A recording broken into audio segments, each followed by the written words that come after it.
Hello everybody, and welcome to another edition of the MrWarrenHayes Show. I'm Mr. Warren Hayes, and we're going to be talking about professional wrestling here. That's right, for a few.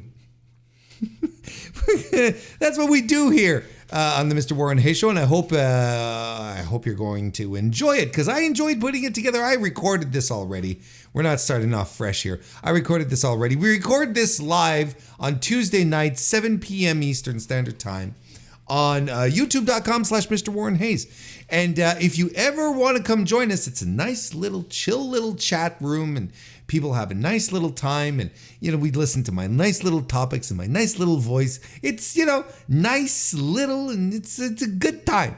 So if you like to have good times, come and join us.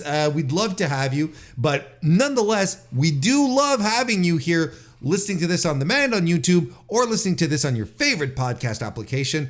The audio is out there on Spotify, on Apple Podcasts, on just about everywhere else. So if you're into it and you want like all this, you want great stuff from Mr. Warren Hayes, you can do it from anywhere. You can watch me, you can just listen to me, you can do both. Wherever you decide to follow me, I appreciate it. Likes on YouTube, subscriptions as well would be tremendous. But 5-star reviews on Apple Podcasts, 5-star ratings on Spotify would equally be tremendous, and they help grow the podcast. Otherwise, I wouldn't ask. So thank you in advance for any little help you can show on that front. And join the Mr. Warren Hayes Show Discord. That's tremendous. Link is in the description. And I did a little something this week. I had an appearance on the Gentleman's Wrestling Podcast, which is Jesse Collings's podcast, where we talk about professional wrestling, which is what we usually do, in a very different way. No hot takes, no breaking news, stuff like that. It's a very different type of conversation, but it's always fun. I think this is the third or fourth time I'm on the show. It's tremendous. I love chatting with Jesse, and we talked about AEW's Identity Crisis. I would love you all to give it a listen. It was a good talk. It's always a good talk with Jesse. You can follow it. You can find it on the Voices of Wrestling Podcasting Network, on your favorite podcast applications. You can also find it on YouTube and whatnot. And my dog decided to come in here with her squeaky toy as I'm trying to do the intro to my show. Thank you, Juno, for being who you are. We got a stacked show. We should get to it. More than anything else, it's time to kick it into high gear. We're going to be previewing New Japan Dominion, while also sort of wrapping up Best of Super Juniors 31 at the same time with some, post-tournament thoughts and whatnot. We got all sorts of little newsy bits to discuss. A little Janel Grant to kick things off. But hey, thank you everyone for being here. Let's get right to it. So we had, over the past couple of days, an update on Janel Grant's lawsuit against Vince McMahon, WWE, and John Laurinaitis. Per a write-up from Lucas Shaw of Bloomberg, former WWE employee Janel Grant agreed to pause her sex trafficking lawsuit against Vince McMahon, WWE, and John Laurinaitis at the request of the United States Justice Department.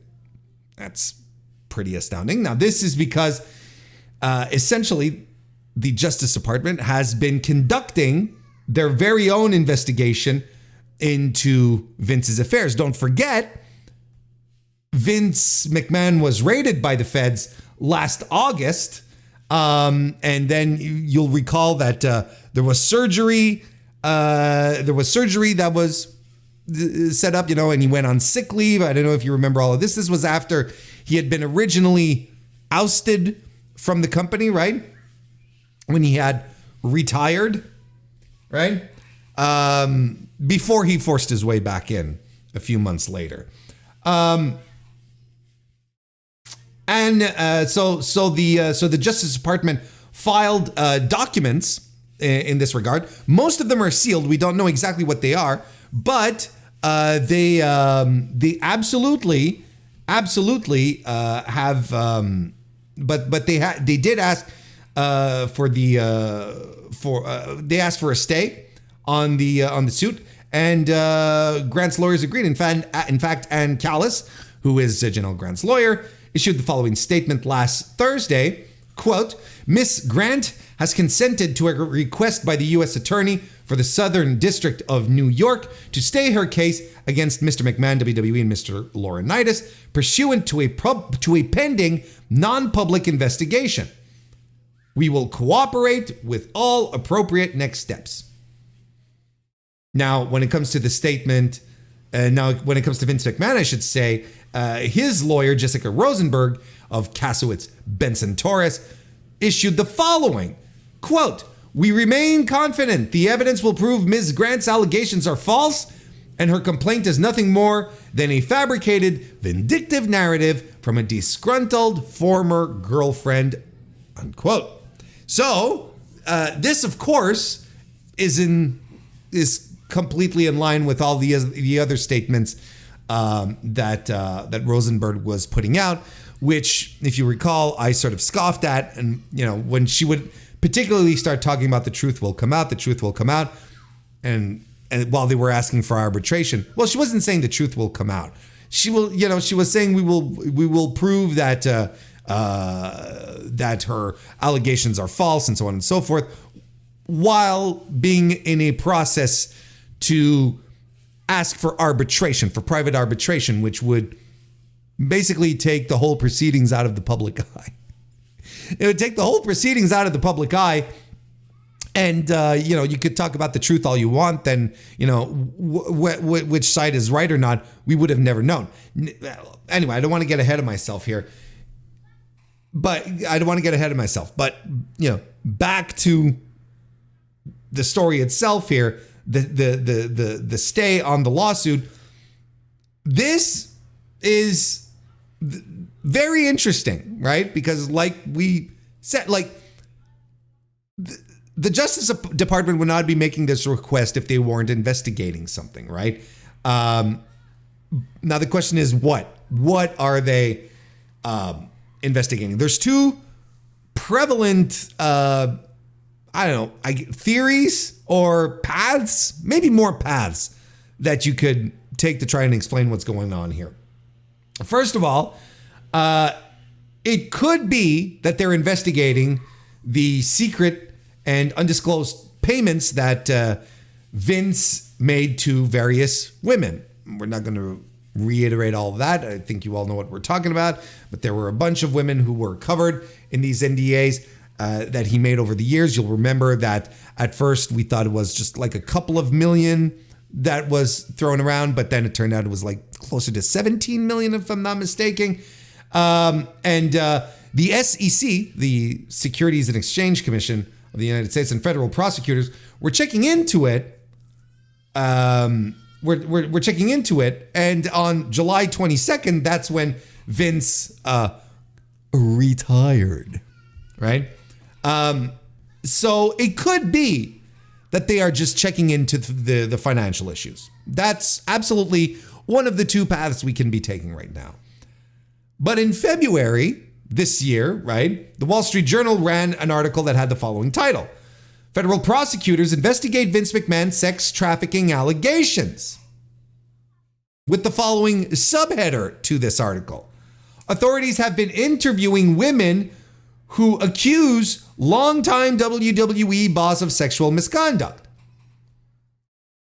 So that's absolutely another path that we could be taking here.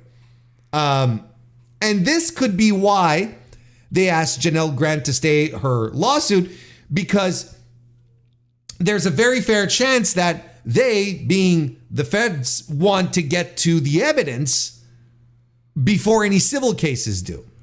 That means they probably have stuff on their end that they need to compound with more evidence to continue building a case. Now, does this mean that these are two very distinct paths and none twain shall meet or something? No, it actually could also be all of the above. He could, they could lay charges down for, SEC violations, but they also could lay down charges for, the more gruesome, maybe sex trafficking stuff. We don't know. We don't know what's going on right now because, of course, the feds are very tight-lipped about it, as they should. But I think it's hard to not see this as bad news for Vince. I don't think you can take a look at this and say, Vince is going to be fine. Vince is going to be fine. He's not if you've got the feds breathing down his neck. Now, they might check out all this evidence that Grant and company, that Grant has collected, I should say, for the lawsuit, and they might go, well, there's nothing here, proceed kind of thing. But it's highly doubtful. Most of the time when these types of things happen, well, charges are dropped. And not just any kind of charge. If the feds go through with this, we're going into criminal charges. Remember, Janel Grant's lawsuit is a civil lawsuit. It's not a criminal lawsuit. If we go into criminal lawsuit territory, then it's going to start getting real spicy for Vince. Now it's going to be a true to form problem where he can be convicted for, and have legitimate penalties that he can just pay his way out of. Maybe not in this circumstance here. They might just have Vince in a position where we've never had him before. And this might come full circle very, very quickly, depending on the severity of these allegations. People have told me that the Southern District of New York has a very high success rate, and that they usually don't go hard unless they've got something. This is going to be very interesting moving forward. This is this is a twist that a lot of us, maybe I wouldn't want to say didn't see coming. Maybe, like, I, for one, had sort of forgotten that the feds were on him. But when they mentioned, I was like, oh shit, yeah, he was raided. I was like, oh yeah, I remember this now. we've got Vince here. We've got here Vince, who was already taken apart by picked apart, I should say, by the feds. And there's a bunch of questions, like the phones. Who has the phones? Those, the things were seized. Look, it's gotten very interesting. What this means specifically, though, is that we know for sure is that Janel Grant there's not going to be any movement on her case for the next few months, because the stay is for 6 months. I don't think I mentioned this, right? The stay is for 6 months. So into what? November? November, December. We are not going to, there's not going to be any movement on that front. But if the Department of Justice decides to move, well, it's going to be something else, something entirely different from what Janel was coming after him for, and is going to be very, very, very, very interesting. So we're going to keep covering all of this as we move forward, because look, Vince McMahon being investigated by the feds is a huge story. And now they're ready to move, quite possibly with charges. It's going to turn into a huge story, whatever way you look at it. And anyway, I was going to talk about Ari Emanuel and how he felt he needed Vince to run WWE when he bought, when they merged UFC and WWE into TKO, and all that. How they needed Vince. Well, they don't need him much these days, I don't think. I want to talk about these WWE contract expirations. I talked a bit about. I want to talk about these contract expirations that have been going around, making news. You know, we talked about Becky Lynch's contract last week. And I think this week we learned, over the past couple of days, I think we've learned that, I believe this is the accurate list, right? Ricochet, but I might be forgetting someone because there's a lot of them apparently. Anyway, Ricochet, Chad Gable, Natalya are all have contracts coming up soon. I believe Dijak as well. I think I saw that go by. I saw Angel Garza also, and Humberto Carrillo, who are all, I think they're all coming down to the wire, right? You know, so there's a lot of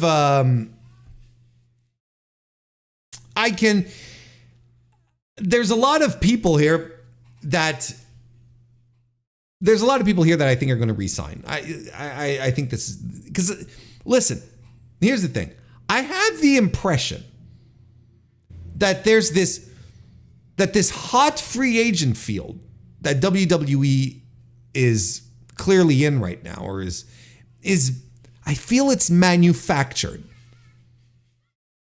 You know, and I think it's manufactured. Ricochet, Gable, Natalya, these are not people who are going to, you know, drop everything, hit the indies, you know, go and try a couple of years in AEW. These are not. I think these are WWE lifers, right? Wouldn't you think so? So I feel like this field that we're creating here is kind of creating, right? I'm using the term knowingly. Even I'd go as far as to say that I feel it's manufactured. Like suddenly, and I'm not saying that this is completely unusual, right? That there's a contract period where a bunch of people have their stuff being set out there, right? But you know, I go back to Becky Lynch last week. You know, they're doing the goodbyes. They're, you know, she's walking away. She's sitting in the ring. She's walking away and taking pictures and posting it on her Instagram. And she's sitting in the ring and they're, you know, teary-eyed. Yeah, she's got, you know, she looks emotional coming out to her match. Like they're leaning into it so hard on TV that you would wonder as to whether or not she truly is leaving, if this is not a work, especially since recently, you know, between Ridge Holland and NXT and AJ Styles pulling a Simon jacket, there's a lot of stuff about retirements and angles in WWE that you're like, you know, I don't know. It feels put together, put on, you know. It doesn't feel organic. Look at what happened with Reggie, okay?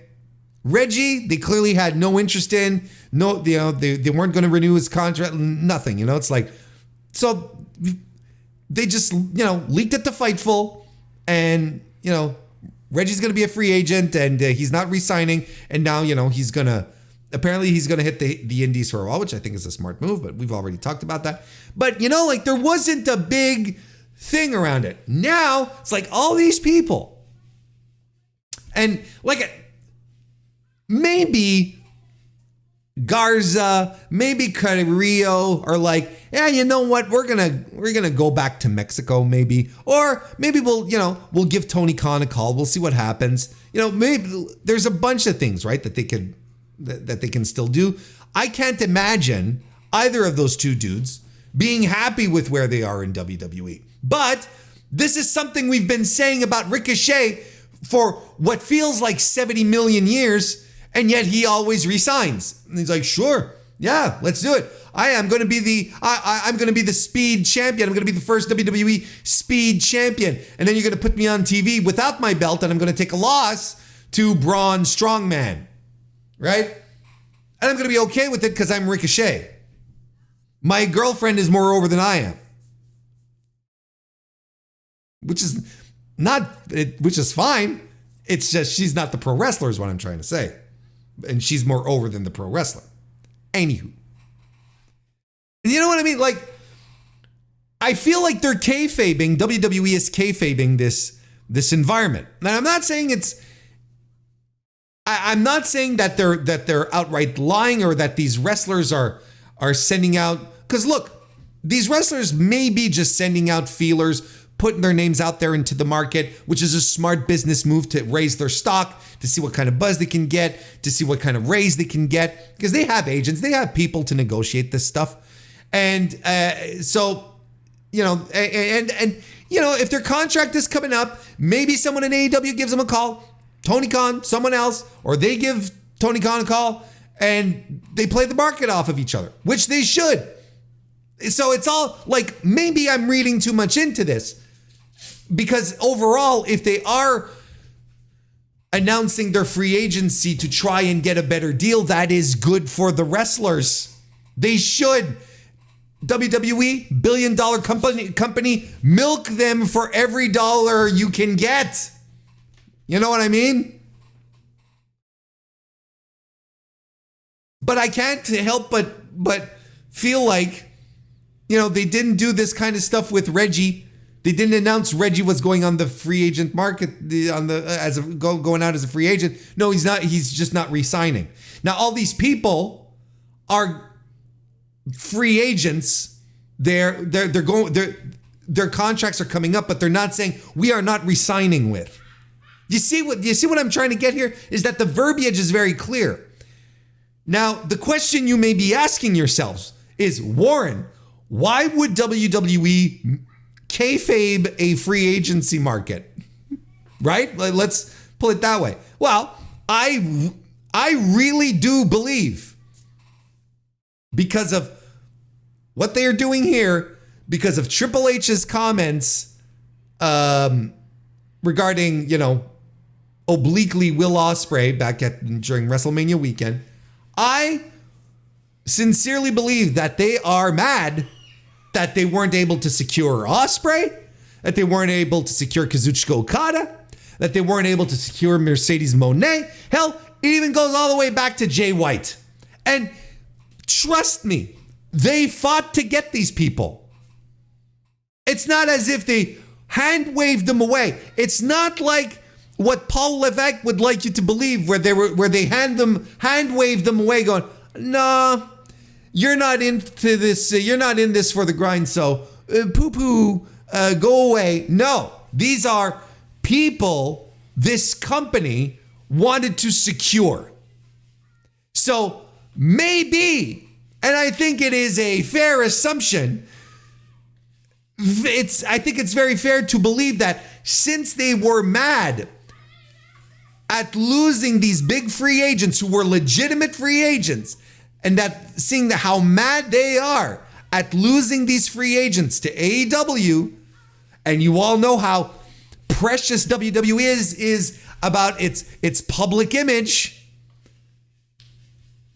that they would I feel that it is absolutely within their power to just, okay, we are going to give the impression that all these people are going out there into the world to become free agents, so that when we inevitably sign them back, it'll seem like some big coups.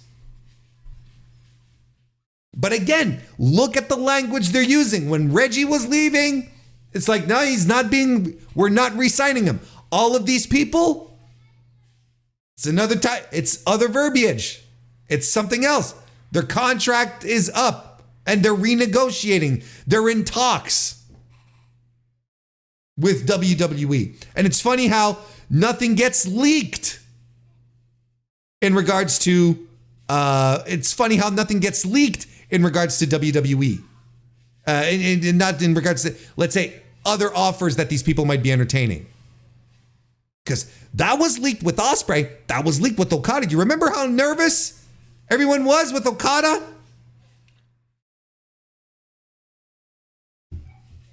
Trust me. Well, not trust me, but my gut feels good on this. Feels good on this. So since we're on the topic of WWE still, Ethan Page and Jordynne Grace both showed up in NXT last week to the bemusement of everyone. Jordynne Grace showed up a bit out of the blue to challenge Roxanne Perez for the WWE NXT Women's Championship. I think the WWE is too much, right? They don't say it. It's just the NXT Women's Championship. They've set that match up for Battleground.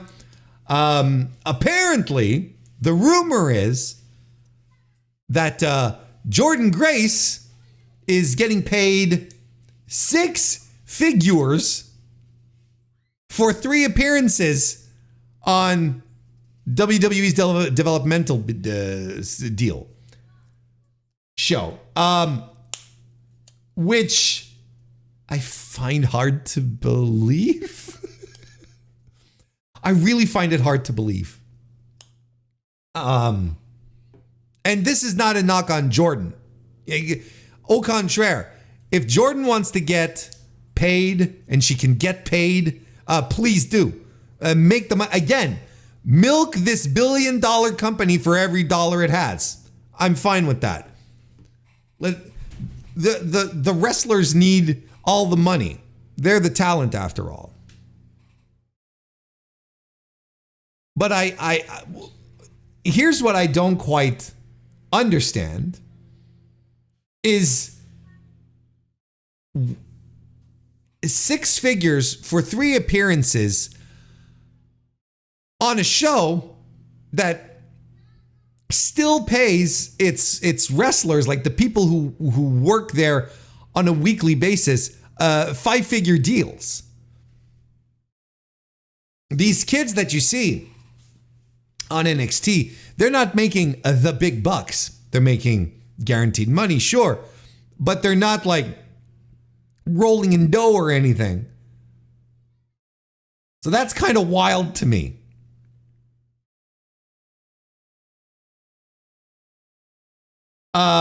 So she showed up and, I guess it was something to be expected. Of course, she had been in the Royal Rumble, and I think she impressed a bunch of people backstage. I think a lot of WWE fans got attached to her. And of course, the ongoing, and then everyone explodes and says, "Oh, the Forbidden Door, she walked through the Forbidden Door." I wish everyone who uses the term Forbidden Door like this, I wish everyone remembered what it originally came from. And it came from the Elite when they left New Japan to form All Elite Wrestling. And it came from them because when they left with they left the company not on good terms with then President Harold Mage, and they really didn't see themselves going back, and they were the ones started to talk about a forbidden door, and it sort of became vernacular with a subset of wrestling fans. Then it became the pay-per-view, because the pay-per-view was the opening of the forbidden door between AEW and New Japan, which couldn't have happened if Harold Mage was still there, because he was sore at the Elite guys for and Trent and Chucky T for hitting the bricks. And I'm like, well, so that's where it comes from. Now it's just like, now that we're in an environment where you have, people, people just being pro wrestlers, I guess, and going from promotion to promotion, it's not always a forbidden door. You know, the only reason that there are forbidden doors with WWE is because WWE forbids anyone to come in. So maybe there is some truth to it. What is she calling it? The something portal. She made a bad T-shirt with it too. The penetration portal. That's not it. No, Warren, that wasn't it. Anyway, I don't remember. I don't remember what she called it. The prohibited portal. Thank you, Conrad of Everything Pro Wrestling. Good to see you, pal. Thank you for saving my ass here so that we don't stay hanging on that last thing I said. The prohibited portal. Where was I going with this? Yeah, so look, I think it's fair to say at this point, it is close to an inevitability that Jordynne Grace is going to end up in WWE. Don't we all agree? I think at this point, the writing's on the wall, right? People are seeing these great plans between WWE and Impact, you know? But the thing, look, I don't know what the benefit. I really don't know what the benefit for WWE is or would be to pair up with Impact and do stuff with them. And I think the online fan would like this, but I think and I mean the online fan, like the real online wrestling fan who talks about pro wrestling and whatnot. I think, you know, if you're a WWE fan, you probably really want this. But I think your average Joe WWE fan doesn't give a shit about Impact, TNA. They don't care about Moose, about Mike Bailey. You know, what are they going to? They're going to see Dolph Ziggler over there in Impact, and they're going to be like, hey, you know, what's this? I don't see the advantage that WWE, for WWE to work closer with TNA. And I'm going to talk about it in a moment, but spoiler alert, I've sort of changed my tune after thinking about it and whatnot. I don't think TNA is being bought up by WWE in the least. I don't think so.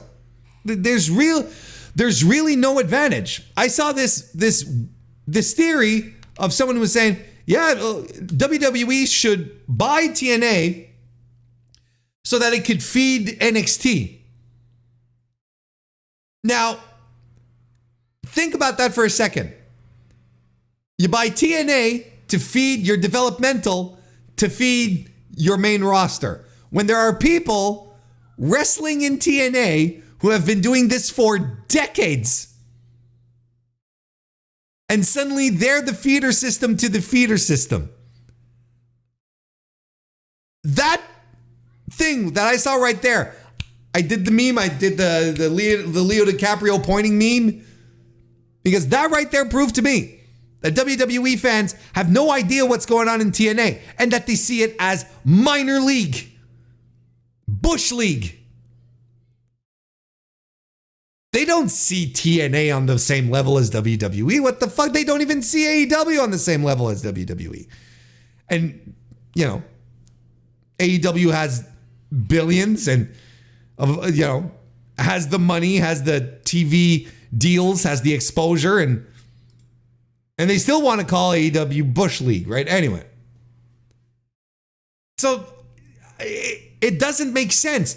And it's not a good match for the fan base. Now, there was a time I would absolutely tell you Vince just wants to buy up the competition and then chew them up and spit them out. Like, you know, like you used to see a lot in tech, right? A bigger company would buy a smaller company only to just to get them out of the way. So, I don't see in this environment here with TKO and the way they handle their business, I don't see why they do that. Is it still reality? You know, because look, I'm not saying, oh, Vince is gone, they're never going to do this again. No, the culture of Vince is still very much there. You know, it's still absolutely very much there.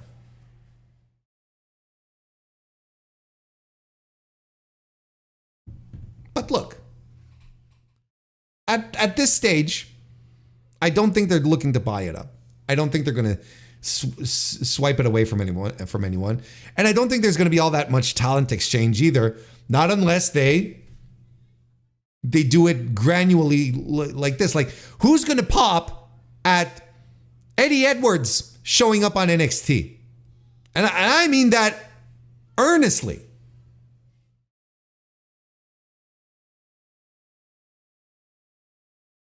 Will WWE fans be accepting of PCO?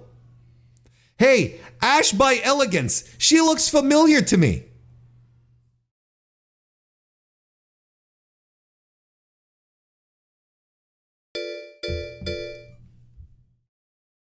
I don't know.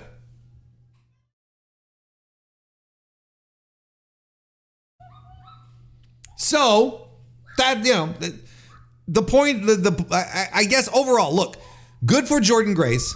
Good for her if she is making six figures, but I never say never in pro wrestling, but I don't know what's going on here specifically. And I don't think it's a buyout, and I don't think it's this sign of this deep collaboration.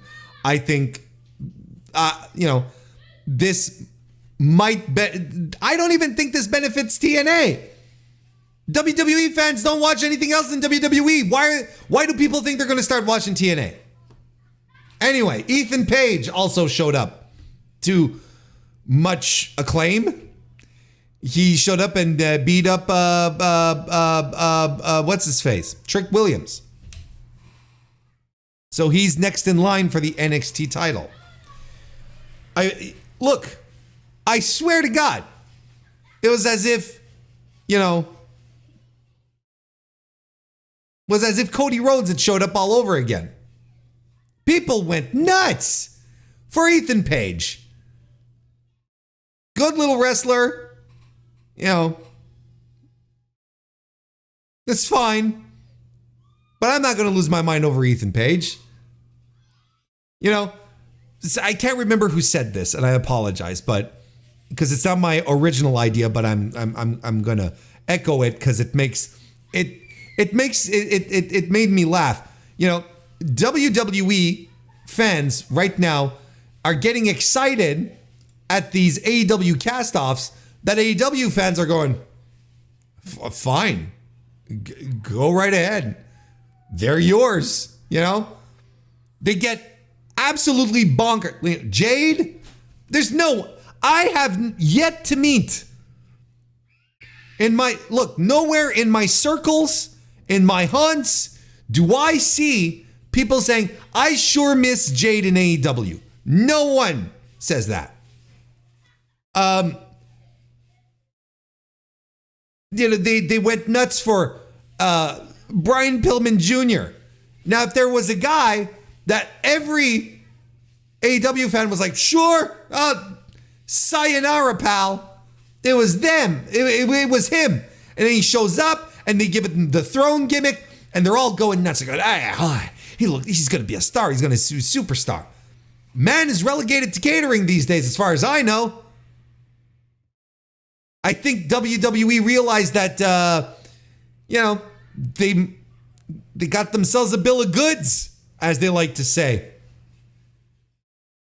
And now and look, Sean Spears, the same thing. Oh my God, it's Sean Spears. It's a guy who was in this company and no one gave a shit about when he was on TV. And then he shows up and wow. And again, we were kind of like, AEW fans kind of go, shrug. It's him. It's Sean Spears. It is the chairman, Sean Spears. Okay. And it's the same thing with Ethan Page. Like, it's just these wrestlers. Like, they're not gobbling up Will Ospreay. They're not gobbling up, John Moxley or Hangman Adam Page, or, they're not, or Britt. Imagine when they get a real star. Imagine when WWE gets a real star. How their fans are just gonna, I think we're gonna have to do some wellness checks. It might be a little too overwhelming. Might be a little too much for them. God damn. Anyway, but ultimately, my little bit of analysis on this situation here is the following. I feel like, look, the two top champions in NXT have their next challenger set up to be people who don't go there. Because Jordan is still on a deal. Ethan Page went out and said, just because I showed up in NXT doesn't mean I'm signed, which is interesting in and about itself. Don't get me wrong. If we're in an environment where WWE is starting to bring in people for appearances as opposed to contracts, that's a new way to do things that we haven't seen in a long. It's not a new way to do things, but it's a way to do things that WWE has not done in a long, long time. And so I'm looking at all of this, and I can't help but point it out. It's like their challengers are people who don't go there and people who have actual experience out there wrestling. The guys who could go for on the championship level over in NXT, they're gone. Braun, Ilya, Carmelo, they're gone. Look, you can try to make a case for Tony D'Angelo. I think he stinks. He did not come across as a top guy for the Stand and Deliver pay-per-view with Ilya Dragunov. He felt like a transitionary defense, and he came across as one, and he's not one of the top guys. Who else? After that, Oba Femi, maybe, but they're slow. They're putting this guy on a slow simmer, which is fine, which is what they should do. He's in the North American picture, and that's it. Dijak is gone, right? Isn't he gone? And besides, he was never perceived as a NXT champion either. And on the women's side, Stratton is gone. Lyra Valkyria is gone, although, you could consider that her reign was a bust, but the credible women that they had, there's only Roxanne left. Because Roxanne has to carry this division because the rest are all schlubs. They're not ready to go. Who are they waiting for? Who's the next big thing? Thea Hale? Izzy Dame? I don't know, man. I think this is a nice little symptomatic thing of how your development is going, how your developmental territory is going, if the people you're developing aren't ready to be hoisted to a top spot. Like, everyone was super excited for Trick. And when that roster emptied with the draft call-ups, like, okay, who's it going to be for Trick? Who's going to be a top guy to go after Trick? Same thing with Roxanne now.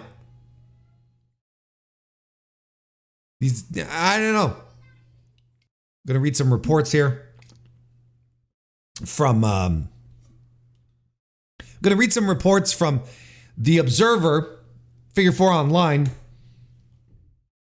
in regards to some shakeups happening. TNA Wrestling will undergo some changes in both their creative and live events teams following the resignation of one person and the layoffs of others.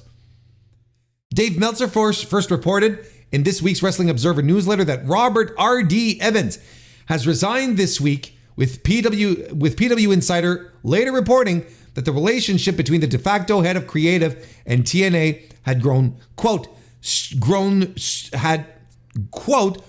strained in recent weeks, unquote, which had left Evans frustrated. PW Insider also reported that Dave Sahadi is gone after being laid off. Sahadi was the company's creative director starting in 2019 and also worked for the prior TNA ownership for over 18 years as their director of broadcasts. Sahadi also worked as creative director for WWE in his past. It's unknown as of now who will be taking over the lead of creative and how these spots will be filled. The outlet also reported other layoffs in the live event group as part of its restructuring efforts, but no specific names were attached, nor a succession plan. So there you go. This is very, very interesting from a business perspective. And at first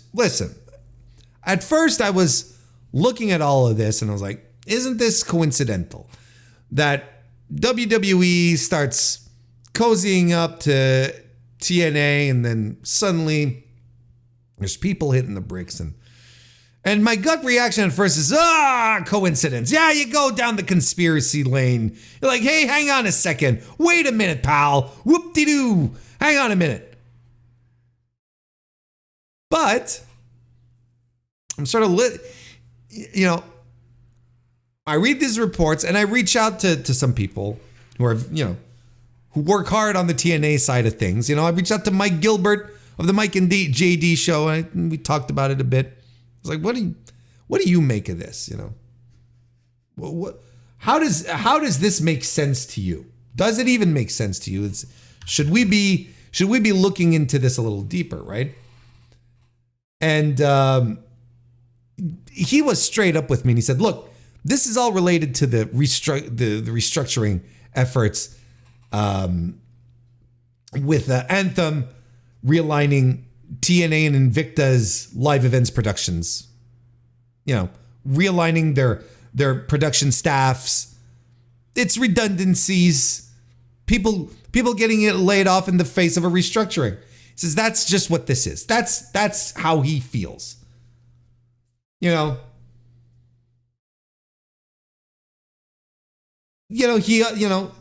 Mike also told me, that it's been reported that TNA is looking to go back to a studio run, do live studio wrestling as opposed to running around. And I think we talked about this a few weeks ago. I was like, yeah, that's right. That's right. Mike is right. So, it could just be that they don't need anyone to run, someone to run venues, right? To be in touch with venues and run buildings and, run local ads, paper the town. You don't need to do that anymore. But, Anthem right now making cuts, as they said. That's the reason they gave for laying off Scott D'Amore, if you remember. And there have been some cuts, and they're just continuing down that path.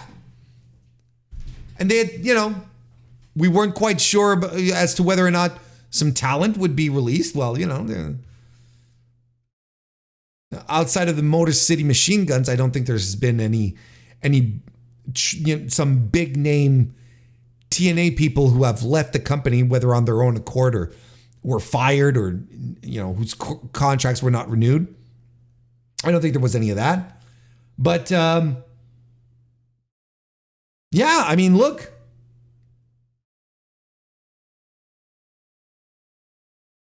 I think this is all this is. I don't think there's anything more sinister. Of course, I think it's okay to get a little nervous when WWE starts poking its nose into a wrestling promotion, because it never ends well for that wrestling promotion. It never ends well. You know, and I don't even think there's something to worry about, because the Observer pointed out that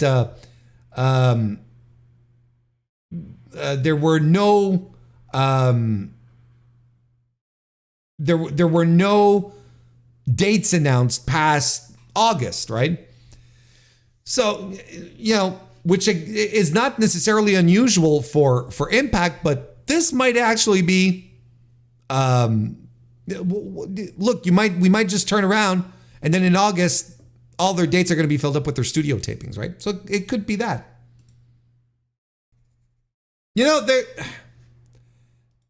there was a weird quote, and I think after this we're going to jump to the press conference. We're going to get to New Japan, but I want to talk about this before we move on. There was a weird quote this week from Tony Khan. I thought it was weird. Maybe is the wrong word. An interesting one, one that awakened my senses. Tony Khan was doing an interview with CBS Sports. And he was talking about, and he was asked about Ricky Starks and his absence from the promotion. And of course, like, Tony Khan put him over in his work with Sting's retirement, and which included wrestling in Sting's final televised match in February. And but he said that, and this is a quote that a lot of people, well, I don't know if a lot of people, if it struck as many people as odd as I did. Here's the quote. I really like Ricky Starks a lot. The last time we saw him here was in the World Tag Team Championship tournament. He and Big Bill formed a great team. They were the World Tag Team Champions. They had a great run, and it culminated in the last televised match of the legendary career of the icon Sting. I think it was such a huge thing that Ricky and Bill, that their run culminated with such an important match. But that's not the quote exactly that I was looking for. Not gonna lie, I got sidetracked in my notes. Here's the quote I wanted to read. I think Ricky Starks is tremendous. I'd love to get him involved and back in AEW anytime. He's been a huge part of what we've done here for about four out of the 5 years. That's Tony Khan's quote about Ricky Starks. I think Ricky Starks is tremendous. I'd love to get him involved and back in AEW anytime. Now, is he just misspeaking? Where basically what he's saying is that I'd love to get him back on TV in AEW, right? You know, that might be it, right? For all intents and purposes, from what we know, Ricky is still under contract. But Ricky has also been absent. Tony Khan has been dancing around the absence of Ricky Starks for a long time now, a couple of months now, because fans kind of want to know. You know, Ricky has a fan base. People like him. They like the Absolute. He's a, entertaining guy. He's been, a cornerstone, a guy who was pushed, a guy that a lot of people see a lot of potential in for the future. Oh, he's hurt? No, and then Ricky goes on Twitter and he says, I'm not hurt. I'm ready to go. I go to the place, I go in when I'm called, they call me in to go take a physical and I go. There's something weird going on here and I can't put my finger on it.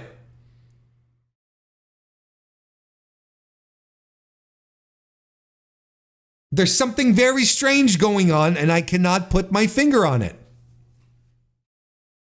And I don't think it's as simple as, well, Tony, you just have to book him. I think there's something more significant happening in the case of Ricky Starks.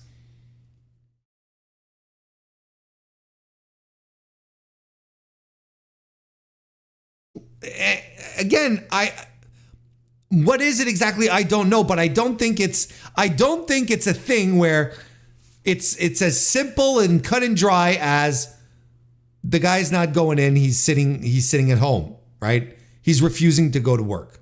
I don't think that's what it is. I'd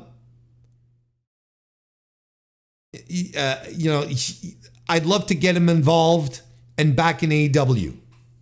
Well, why don't you? What's preventing you from doing that, Tony? You're the boss. And even if he did misspeak, I think Tony is saying something that has a substantial amount of truth to it. I think it has a substantial amount of truth where it's like, I'd love to have him back. So what's keeping you back? What's keeping you, the boss, the owner, from calling him up on the phone and saying, you got to come to work tomorrow. You're in a program with so-and-so. And again, I don't think it's a question of Ricky just being disgruntled and staying at home.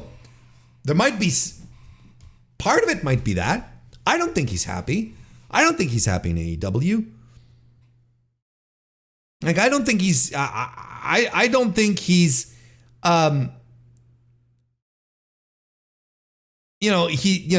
doesn't pull Andrade's on Twitter. But look, if you're a guy who was given some massive pushes, put into title pictures, you were supposed to have a program with CM Punk, and then CM Punk'd himself. Then you end up nonetheless fighting Bryan Danielson, and then you have one of the best matches of the year. And then you're like, you get deflated, you get put away, you get tossed into a tag team situation, like, yeah, and you could feel it in the way he was tweeting and the stuff he was tweeting about. You know, there's a level of acceptance among wrestling fans that he just wants to go to WWE, and you don't blame him. You can't blame him, really. He should go to WWE. He'd be well taken care of in WWE. Why wouldn't he? So, it's like, look in the chat, we're saying creative differences, perhaps. Like, to a degree, I buy it, right?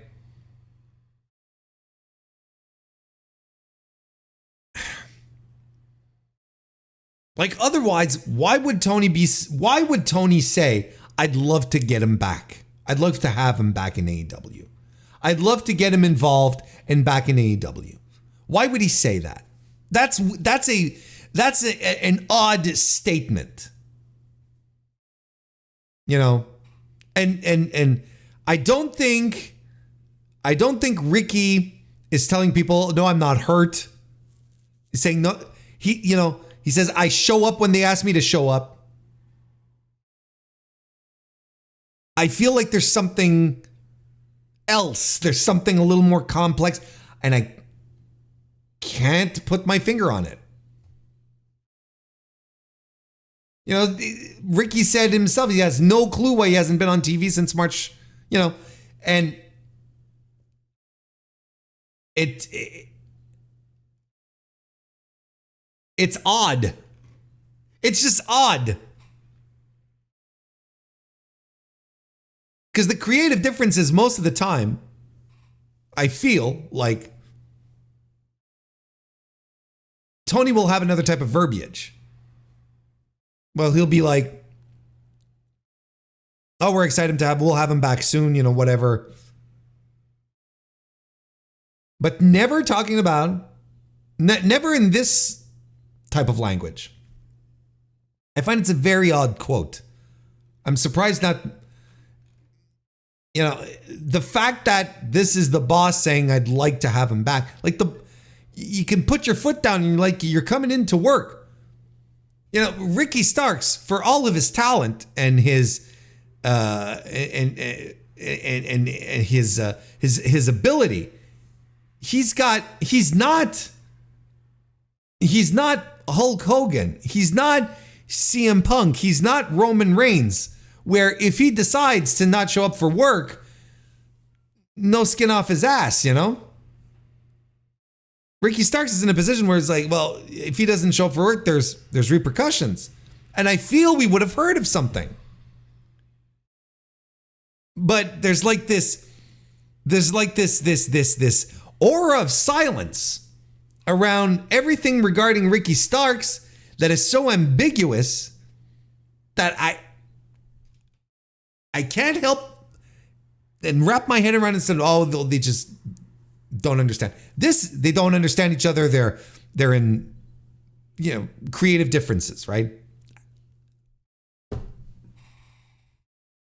I don't buy it. There's something going on. There's something happening. And I don't know what it is. But I'm sure that there's a little more to this story than people are letting on. For sure. So, earlier today, when we record this on Tuesdays, right? We record this on, this is recorded on June 4th, 2024. Earlier today, New Japan Pro Wrestling President Hiroshi Tanahashi addressed the media alongside Representative Director Hitoshi Matsumoto and owner Takaki Kidani. And what he did today, our boy Tana, President Ace, is introduce a 10-point plan for the future of New Japan professional wrestling. He's got it all. He's got the corporate speak all set up. He knows what he's doing. He's got everything lined up, all of his bullet points and sub-bullet points. He's got graphs and charts. He's got spreadsheets and PowerPoint presentations. He's got it all, brother. He might even, you know what? He might even be using Google Slides for all I know, instead of PowerPoint, so that he can collaborate easily with coworkers, up and down Japan without sharing files. Everyone can add in their input very easily. The benefits of using Google Slides. I'll tell you what. You use Google Slides, you never want to go back. If you're in these environments where you're working in teams and everyone has feedback and inputs, and Google Slides, man, that's the way to go. You can even add in GIFs.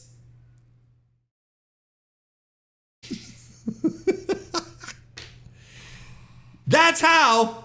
No need to use the flash drive anymore. That's right, no more thumb drives. Someone's opened up a Google account for Hiroshi Tanahashi, and a whole world opened up to him. Have you heard of Google Drive? You can store things. It's like a thumb drive, but you don't have to carry it around. It's always there on your computer.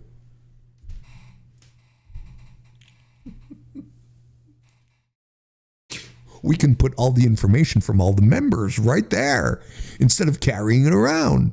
We can have a spreadsheet, a Google sheet. It's like an Excel sheet, but it's a Google sheet. You just don't spread it. It's just a plain old sheet. It's just not spread. I don't know what the difference is. I don't know if it's a bad thing that you can't spread the sheet, but this one, look, it works just fine.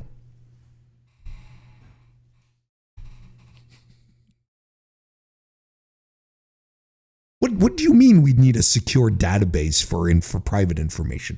What are you talking about? This is Google. Google. Imagine Tanahashi like being completely oblivious to the past 15 years of web app development. Going, wow.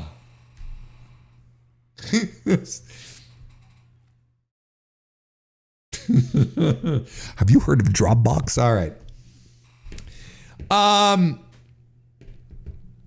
So he had a 10-point plan, and he was in front of the media, and he was ready to introduce this 10-point plan to everyone. Do you want me to run down the 10-point plan? Okay. Point number 1, talent discovery and development. Basically, what he says is that he wants to focus on young talent in their 20s. And he gives, Okada as an example where he was world champion at 23. And we have to focus more on the young talent. Oh, you don't say. Point number 2 is elevating the value of title belts. Now, I'm not making this stuff up, and I am not suddenly like some expert Japanese. Why did I say Japanese? Some expert Japanese speaker. So I'm going off the translation that was offered up by New Japan themselves. So this is what he had to say about elevating the value of title belts. Taking into account the opinions of wrestlers and fans, we want to clarify the roles and concepts of each championship belt and raise the status of our championships. This will see various forms, but firstly, the New Japan Strong Championships will be restored to their original roles of being defended only on American events. But we want the IWGP World Heavyweight Championship to consistently be the peak and have those roles take place after that. Okay.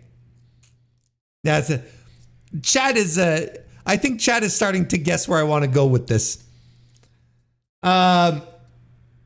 Sure, absolutely. Like, move the strong titles back to America. It's fine. I cannot say enough that there are 3 sets of tag team titles in New Japan Pro Wrestling. There's the IWGP Heavyweight, there's the IWGP Junior Heavyweight, and the Strong Openweight.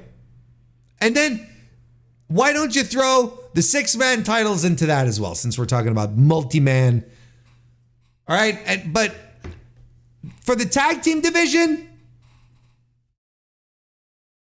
come on now. Let's get fucking real here. It's kind of shit. And then look.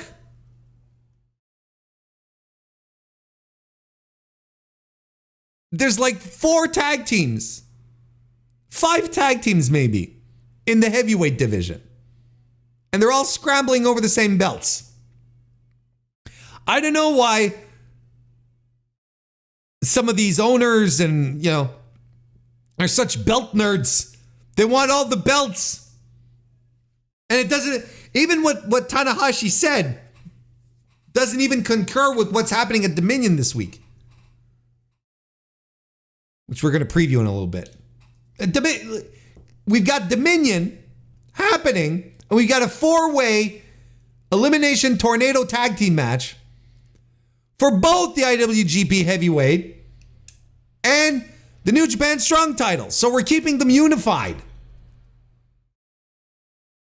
So listen, I get that these booking plans were probably set out in advance, and in the next couple of weeks, months, maybe this will all be separate again and it'll be fine. I really don't care all that much about the Strong Openweight tag team titles. I really don't.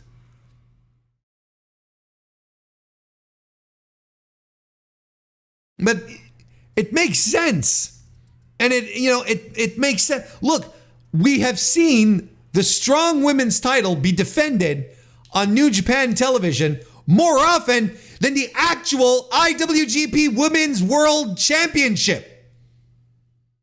That's the one that should be featured on New Japan shows, but no, we're getting the strong one. So I'm fine with this.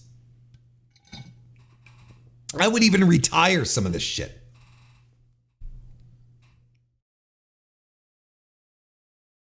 And on this note here, Kidani had this to add. When New Japan Pro Wrestling was really booming in popularity in 2017, 18, 19, we had 7 championships. Right now, there are 13. Emphasis mine. Even hardcore fans might not know who all our champions are.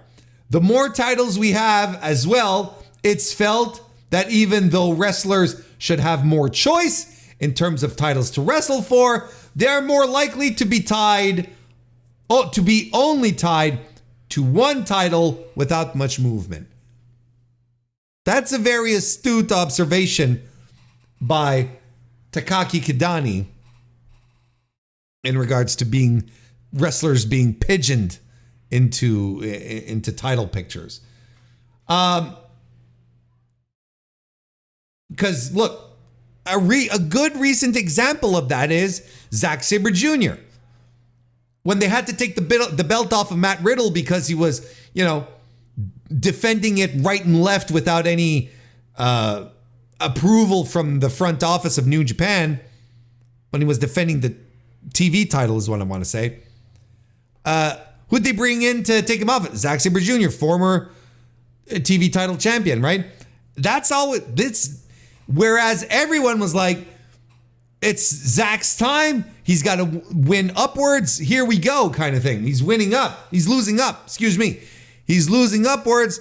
It's time for him to move into the main event picture, but it hasn't happened yet. And he went back to the TV title. He dropped it again. He was a transitional champion. Just had to get the thing off of Riddle because Riddle was being a goofball.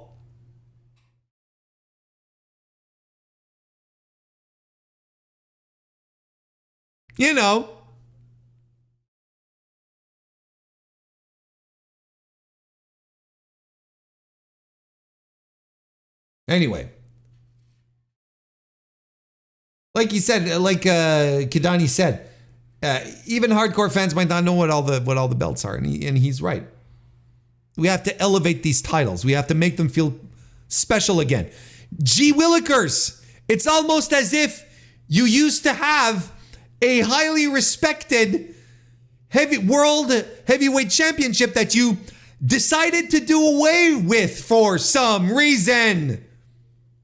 It's as if for your top prize, the job was already done.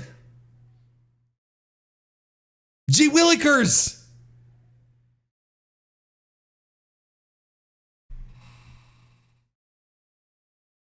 Anyway, point 3, reducing and eliminating outside interference.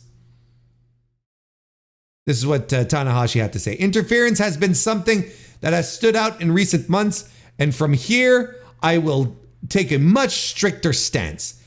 If I need to be physically involved in that regard, I will be. And then he mostly talks about how House of Torture is all out of line and so on. That smells like kayfabe. That smells like an angle to me.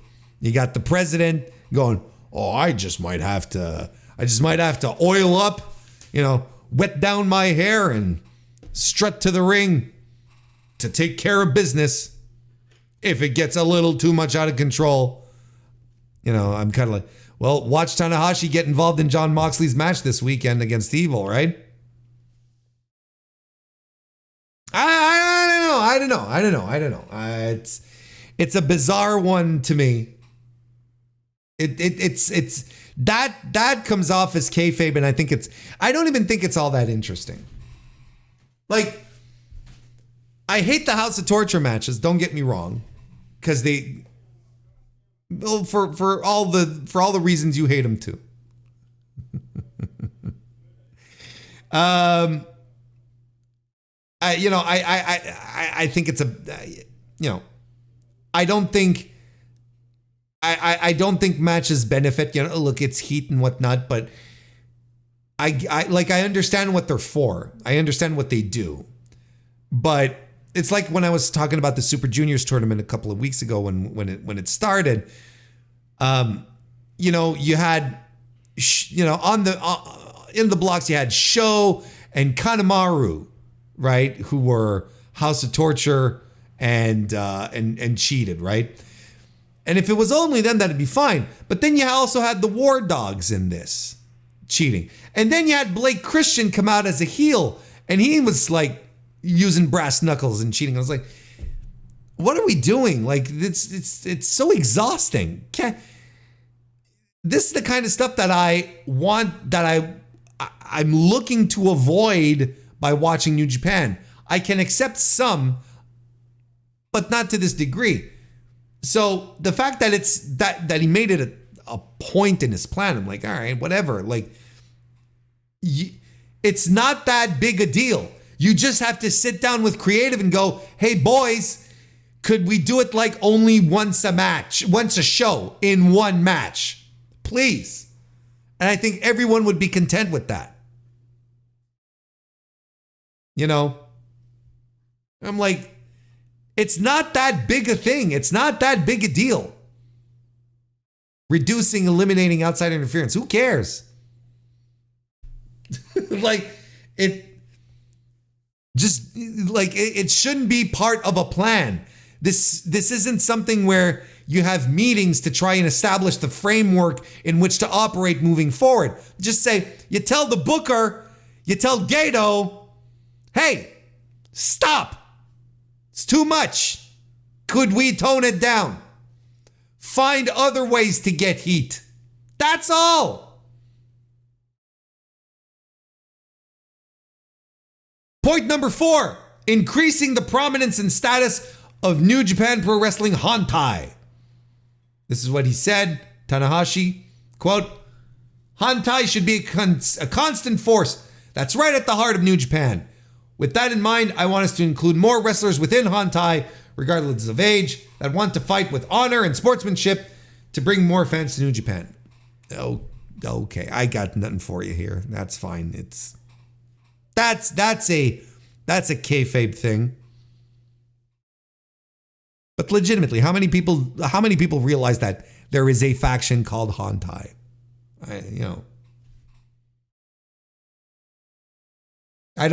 Honestly, I don't think that's that big a deal. Point 5, strengthening ties with Stardom. He continues, he being Tanahashi. We announced before that Stardom would become a fully owned subsidiary of New Japan Pro Wrestling as of the end of June. You'll see improved operating efficiency between the two companies, as well as improved scheduling, cross-promotion, and more Stardom wrestlers competing in New Japan in the near future as we work to grow both promotions. There will also be a crossover event to come later this year with more details to be announced very soon. I like the crossover events. I think they're fun. But as for the rest, okay, sure. I know a lot of the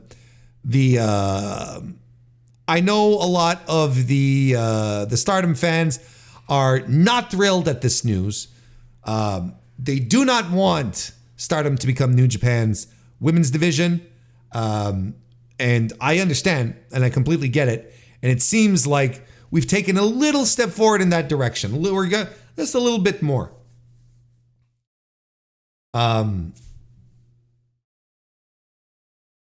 But, the difference between North America and Japan when it comes to women's wrestling is that the concept of women's wrestling promotions in Japan is a thing and has a history, and people are fine with it.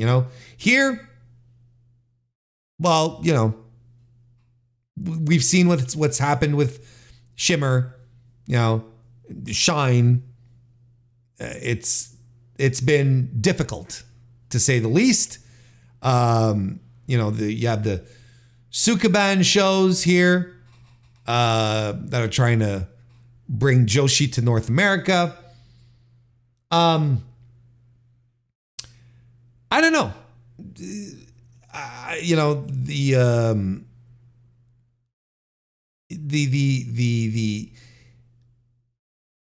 Yeah, and WoW as well. That's a good point, chat. Thank you. And I don't think there's much to.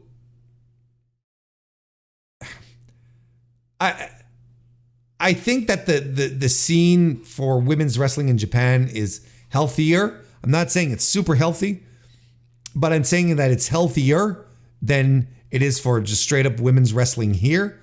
I think we've regressed when it comes to women's wrestling presentation in North America. I think that there was a bit of a boom era a few years ago, pre-pandemic, where things started to look up. But now, I feel like we're slipping back and it's not interesting, not as interesting as it was. That's a whole other conversation though. Whereas in Japan, Joshi promotions are around. They're not all thriving, but even those that you'd think would be disappearing and shutting down and going away are still doing good business. Marigold just popped up, and I think that's going to, I think Marigold's going to be fine. I think Stardom is fine. It's got the Bushiroad backing, so what are we doing here? TJPW is doing all right, plugging along. I don't know. I don't think it's it'll be interesting to see how this plays out, but I don't think it's the doom and gloom scenario that a lot of fans expect it. Expect it to be, especially from a Western perspective, where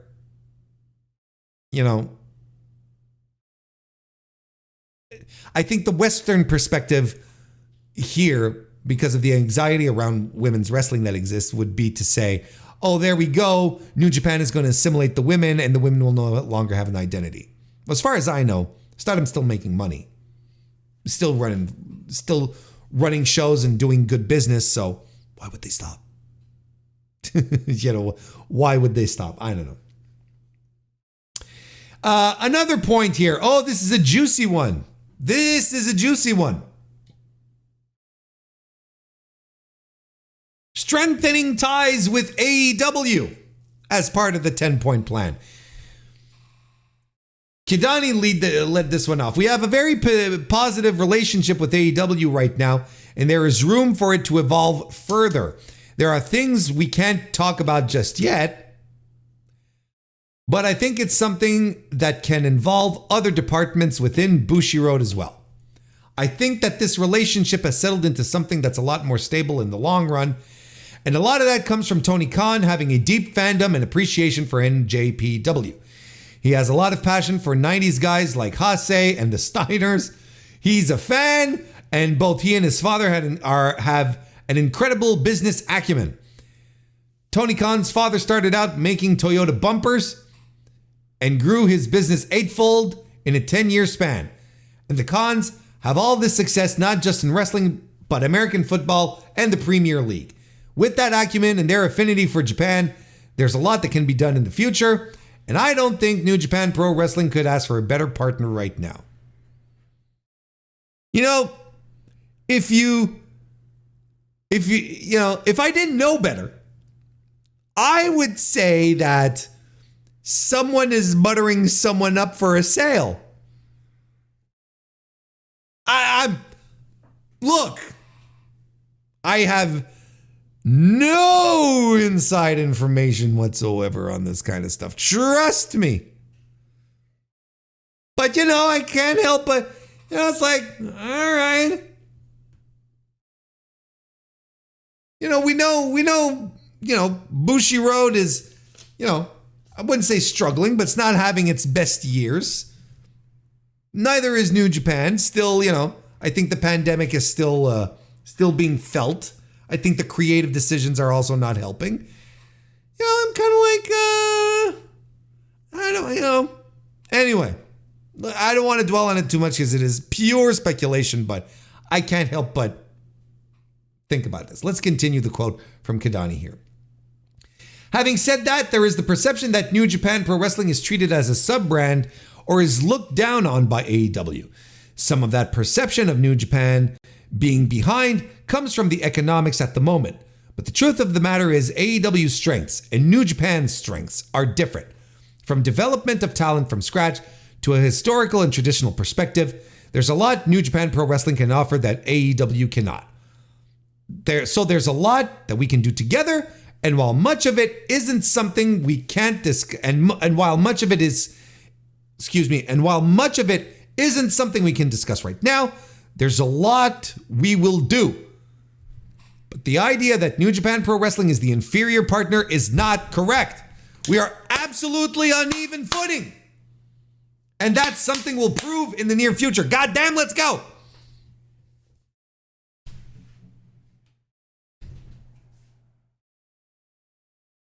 I mean, I can only be supportive of a strong, capable, creative, exciting New Japan. Let's go back to the boom period of the 2010s. Let's do it. I understand we're in a transitional period right now. But the fact of the matter is that AEW is gobbling up your big talent. Kidani.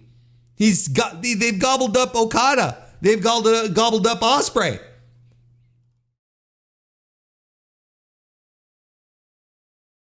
So, again, like I'm absolutely not saying that I do not want these guys to work together because I think it's beneficial for them. Both companies, and it's beneficial. It's beneficial for us fans. Maybe the gleam of the original like Forbidden Door has passed, right? That original Forbidden Door era where things were opening back up and New Japan was opening up to AEW and vice versa. We all saw tons of possibilities and a lot of us are scratching our beards or our chins if we don't have a beard and wondering what exactly is on tap for Forbidden Door this year. Like, what's the exciting stuff that's going to happen? Because right now, there's one match that's been announced. It's a big match, but it's an AEW match.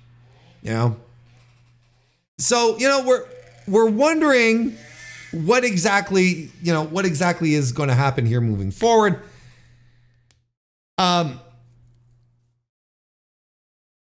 Here's the thing. If New Japan wants to be perceived as being on equal footing, right? And being, we're partners, we're on equal footing, and we're going to prove that we're not the inferior partner, so on. Then put your money where your mouth is, because there is a tangible impression that New Japan sort of bends the knee a little, or at least bows its head to AEW on certain things. And I can understand that Tony's just like New Japan. Their first preoccupation is their home turf, right? Their own promotions. They're not going to start bending over backwards for the other guys before settling things up at home. And right now, both New Japan and AEW have their own set of domestic challenges, right?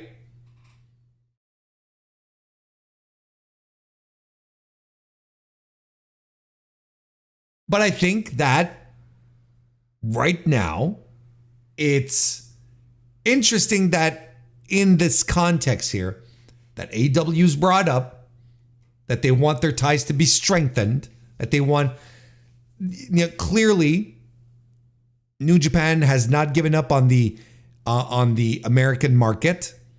They still want they still want a foothold. They want a strong partner that they can do business with. And honestly, It's exciting. I like the crossover stuff as much as the other guy, you know. But we are absolutely on an even footing. I don't buy that. Not in North America. I don't buy that at all.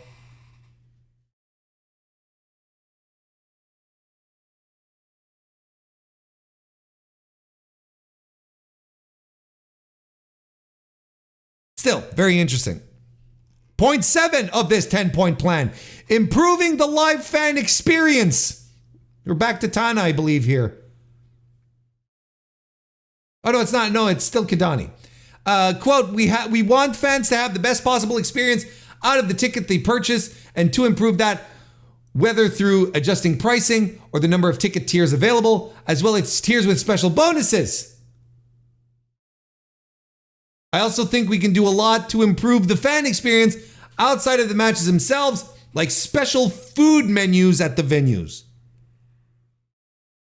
Like special seats for ladies. You said that. Well, not textually, but that was part of the plan.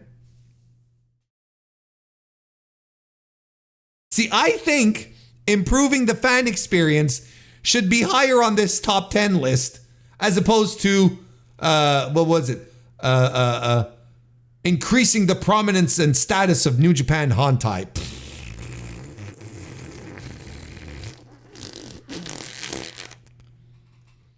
Yes, give your ticket buyers a better experience. What are you doing? Who cares about whether Hontai is performing to your expectations? Jesus Christ. Zach McGibbon, nice to see you, pal. Hope you're having a great time. Thank you for jumping in. Improving New Japan World is another point. Point 8. They apologized for the bugs and said that a new world was needed as the old version was, well, old. Okay, so that's essentially it. Number 9, improved treatment of personal information. Now we switch over to Matsumoto here.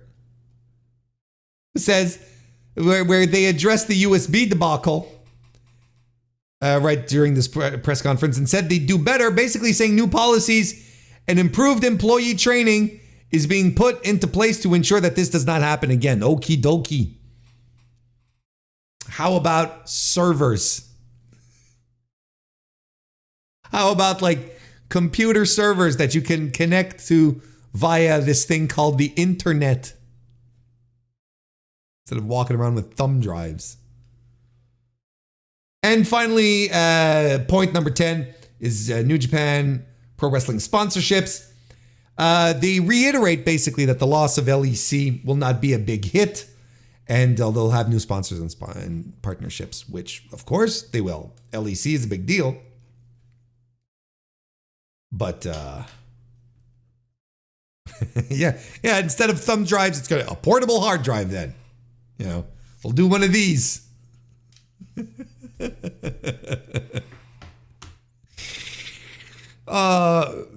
We shouldn't put them on keychains.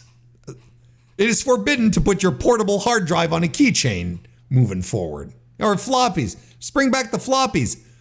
Have a 3.5 drive, 3.5 inch drive, just ready to go. Have everyone have their discs, you know, when you open it. Remember these things? They'd be like a shell, right?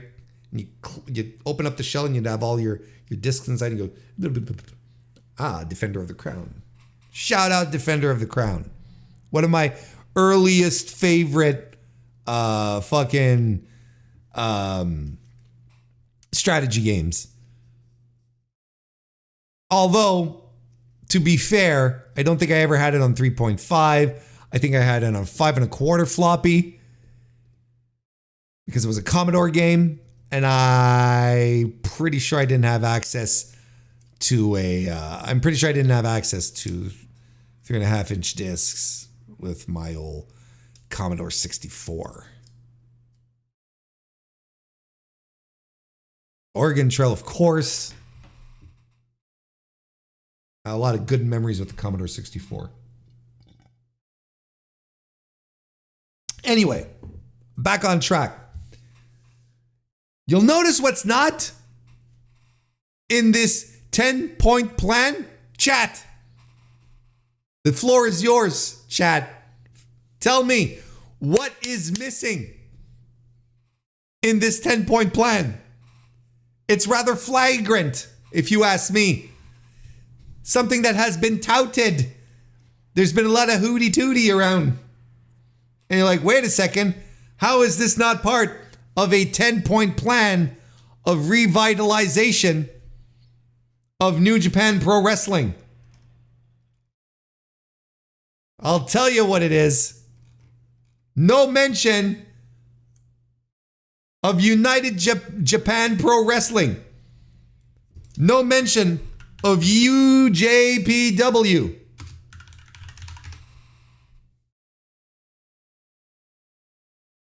Isn't that interesting? United Japan Pro Wrestling, nowhere to be found in this 10-point plan.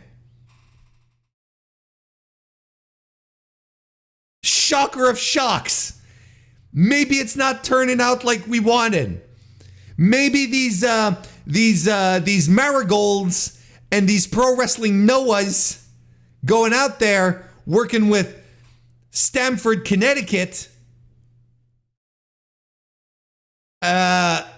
Maybe they're souring the pot.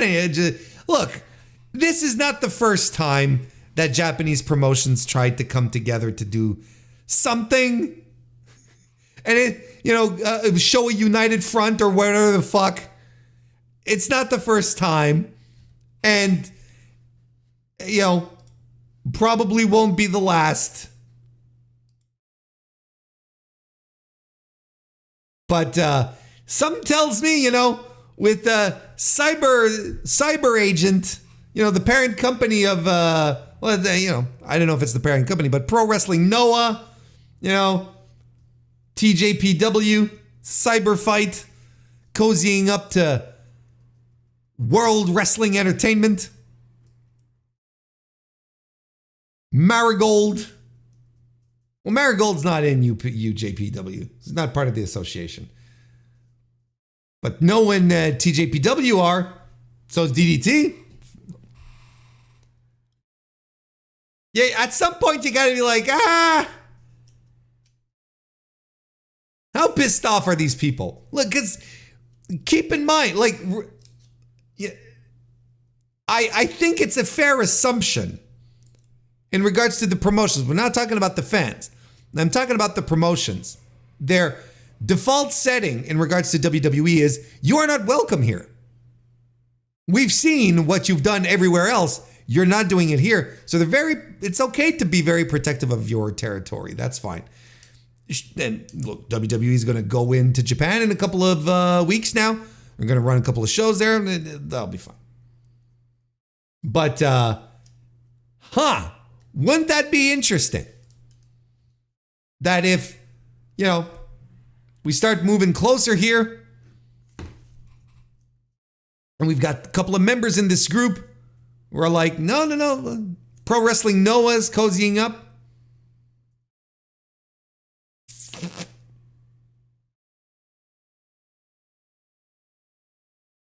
I mean, it's interesting that that UJPW is not part of this 10-point strategy. That giving a bigger place for Hantai it's point number 4 on this top 10 list. Way before improved treatment of personal information or improving the live experience. No, point number 4 on our top 10 list is to increase the prominence of Hantai within New Japan. Jesus. Yeah, I mean, look, you could easily get into a territory situation here very easily. I don't think anyone's blind to that. But look, here's the deal. This is just something we have to keep in mind, right? Cyber Agent is cozying up to is cozying up to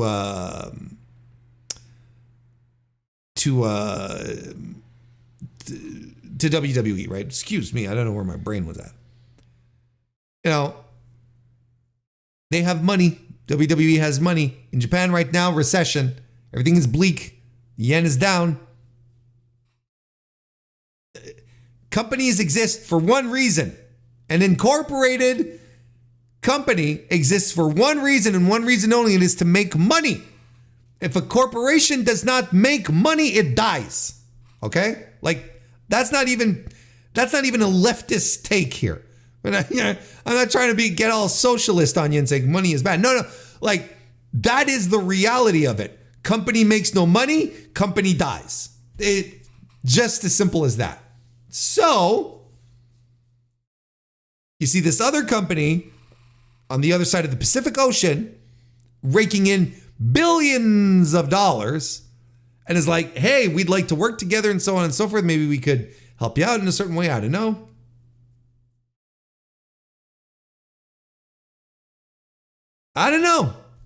There are also reasons why WWE has never been able to fully integrate into Japan, like establish a true to form presence. Like, why hasn't WWE ever run the Tokyo Dome? And I don't think it's a question of politics where people are blocking it and so on and so forth. It's just the product is inexistent there. You won't fill the Tokyo Dome. You wouldn't have filled the Tokyo Dome with Roman Reigns as world champion. You just wouldn't have.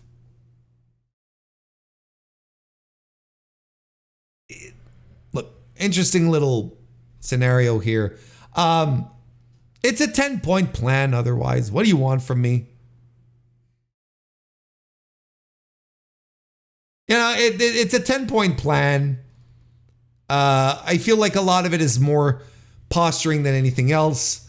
I think there's things that will come back to haunt AEW and New Japan.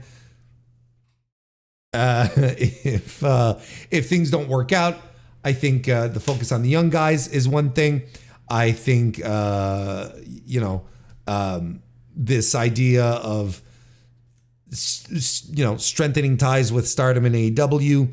I think that's something that a lot of fans, at least in North America, are viewing with a certain dose of apprehension. I don't think this was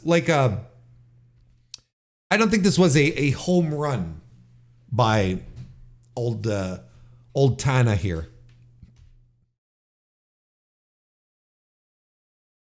I think there's a lot of thoughts to be put into this, a lot of concern.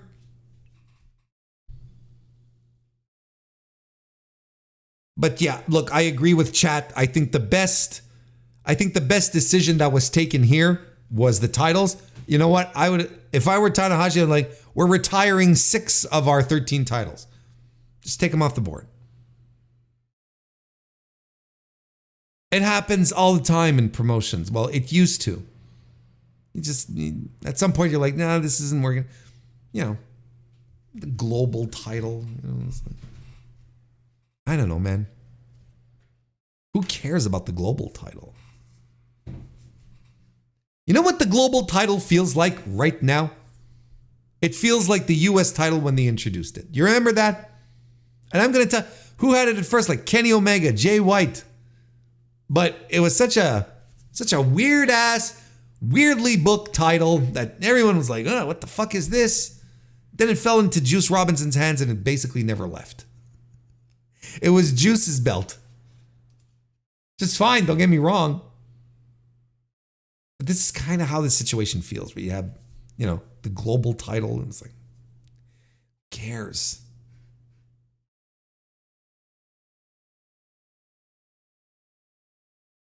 Mr. Fantastic, nice to see you and welcome to the chat. Let's keep going on the topic of New Japan Pro Wrestling.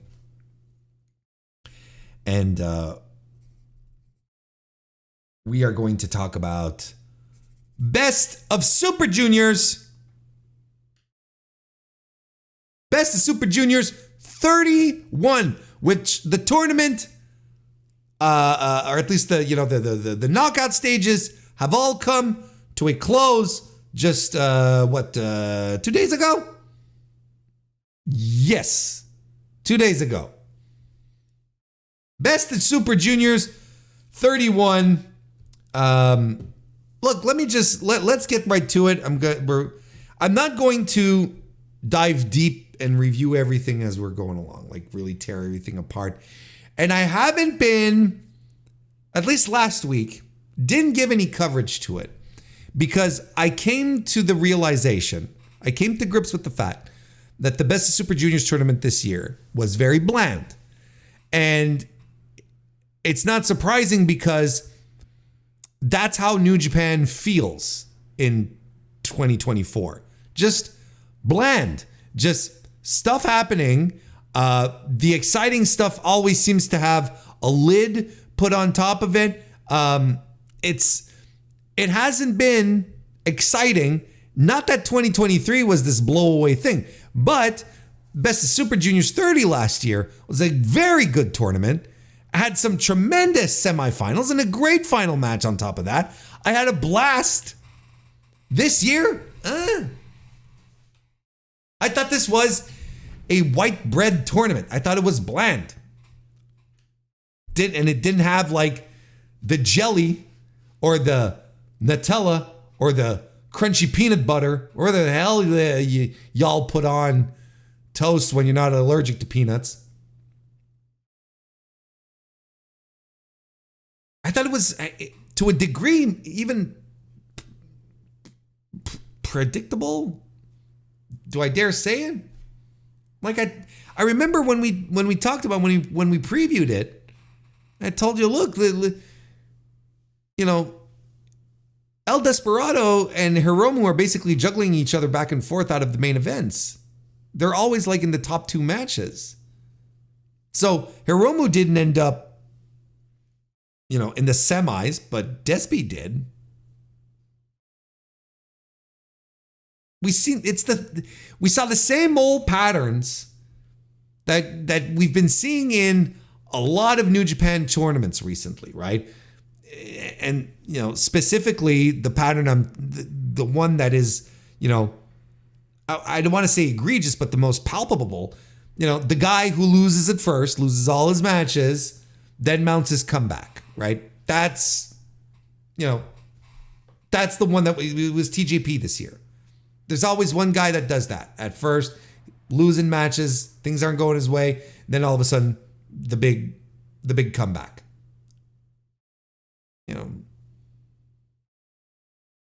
Hiromu was in most main events. Again, sharing the main event responsibility with El Desperado, which is fine. These are great wrestlers. Don't get me wrong, but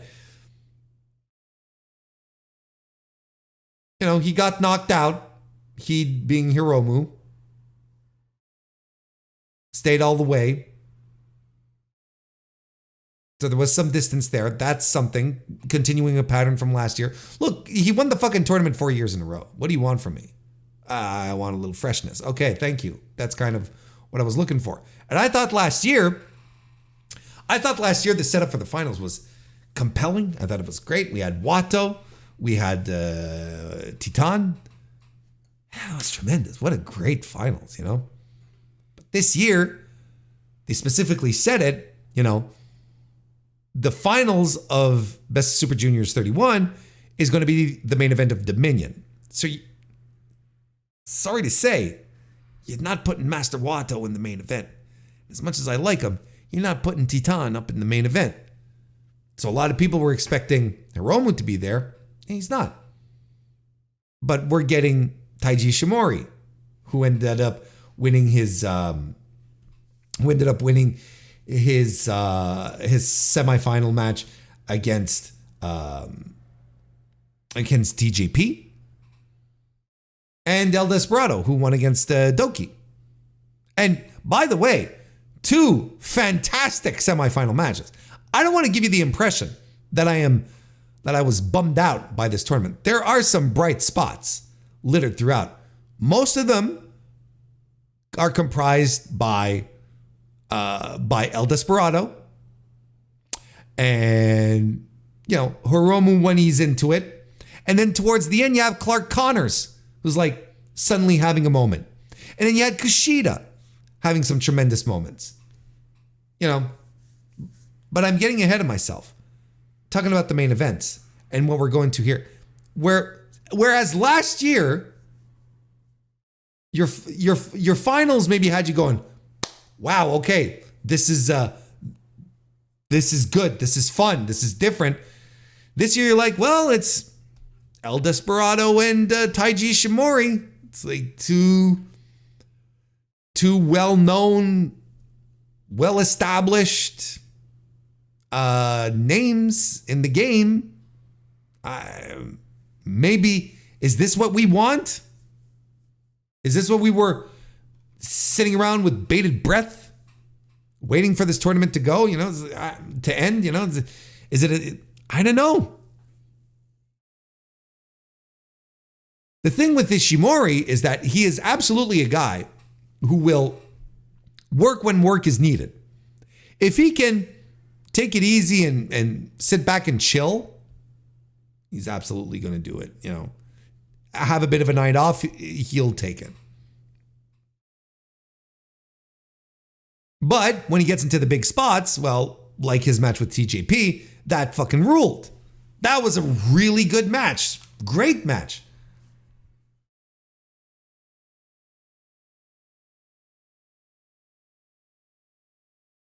But look, this is going to be the main event of Dominion. They've been hyping it. It's not the IWGP World Heavyweight title. It's going to be the finals of the Best of Super Juniors. So, El Desperado, beloved. Taiji Ishimori, I guess people don't like him, which is fine. I guess he's a good heel is what I'm trying to say. That's fine. I don't know. I don't know. It's a very okay type of situation where it's like, oh, Ishimori's in the finals again. Oh, Desperado's a top guy again. But again, like, I love El Desperado, don't get me wrong. That's not the point. Maybe would have liked, I don't know, something fresher. And I think that's the whole problem that exists with New Japan right now. You're sort of like, let's make things fresh again. Let's, push Shota, push Yoda, Tsuji, push the young guys. Give Fujita a chance. You know, we're circling around the same spots, and it's what it is. It's all guys that have been in these spots for years, you know? Again, Titan and Wato last year, that was pretty dope. But, you know, the tournament overall had some outstanding matches, some really good matches, great ones on top of that. But it's been, look, I think this is the best 3.5-star tournament you'll see all year. Does that make sense? Of course, there's some beacons of light. There's some matches that have just been tremendous. But overall, I think there's good stuff, but nothing to make you jump out of your seat, nothing to make you a believer. Despite some people in this tournament having a really compelling tournament. You know, I mentioned Clark Connors earlier. He had a tremendous back half of his tournament. And I think you can chalk it up to the quality of opposition that he had, because he had a really loaded back half of the tournament. He was phenomenal.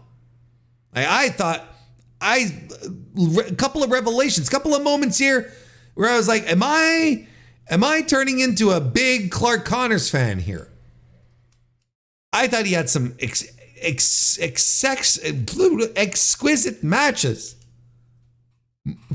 That was hard.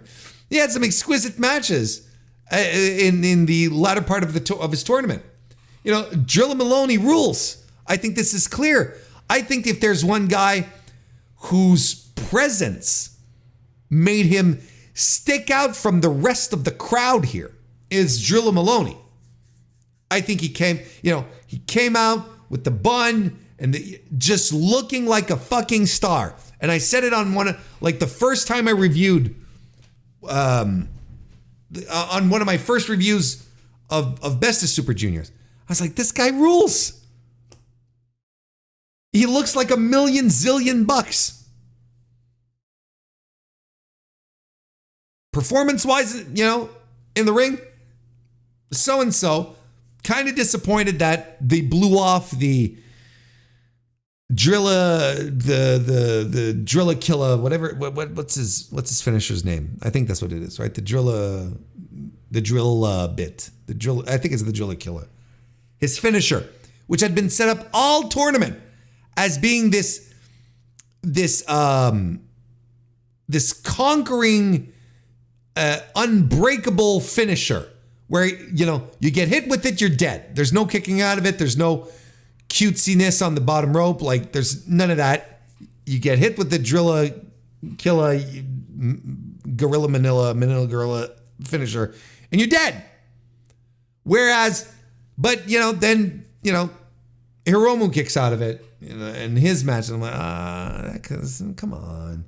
Like, it was kind of cool. And I was hoping that I was kind of excited at the idea that this finisher's feel of invincibility would carry outside of the tournament, but clearly we had to have Hiromu kick out of it for some reason, despite him, not making it to the semifinals. Look, don't ask me. Kushida was practically having a career revival in this tournament. And quite frankly, I think Kushida's performances in this tournament were the story of the tournament. I think he was tremendous throughout. He mixed it up. He showed things that a lot of us had forgotten about, where I'm looking at it and I'm like, okay, this division could still use a Kushida to back it up and to maybe not carry it, but help, make it feel special. Because now the risk we're running, same thing with Kevin Knight, who also had a very good tournament, by the way. I'll talk about him in a second, but I just want to get to this point then. And Kushida and Kevin Knight, I don't know when we're going to see them next. These guys are dragged out for tournaments, and that's it. Then it's like, fuck off somewhere. Go away. We got nothing for you, pal. We're not going to see them during the G1. That's for sure. There's a fair chance we won't see them till World Tag League again, which is a crying shame. Especially if Kushida right now is coming off one of the best stretches of pro wrestling he's done in a while. Something that actually harkens back to when he truly was the ace of the junior division. Now he won't be used for a while. I'm convinced. I'm ready to wager some money on this. That's how confident I am. I'm willing to wager 10 Canadian rubber bucks that Kushida is not going to show up in anything meaningful in New Japan until fucking World Tag League. And the same goes with Kevin Knight. Kevin Knight, I thought this is the best version of Kevin Knight we have seen so far. I feel like he's shaken off the dojo lint. I don't know what you call it. That feel that you have when you're fresh out of the dojo and you're feeling new. I feel like he's breaking out. Now we're like, he's confident in the ring. You know, he does the pose thing, and now when he's got holds locked on, I'm like, okay, this guy is starting to put it all together. He's starting to put all of the elements together to be the most complete pro wrestler he can be. And I like what I see. This is a guy who, again, risks not being used until World Tag League. There's a very fair chance of that, despite him lighting it up. I thought he was great. He's the best version that he's been so far. And now we're going to relegate him. He's all right, head on out and go do things. Are they still with TNA? Kevin Knight, I don't know. Let's take a look.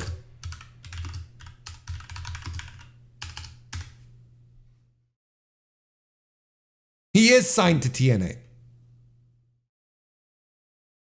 I thought he was in a...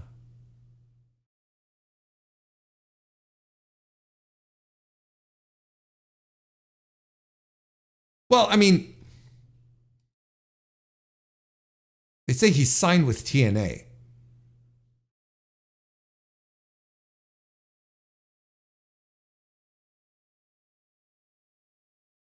I don't know.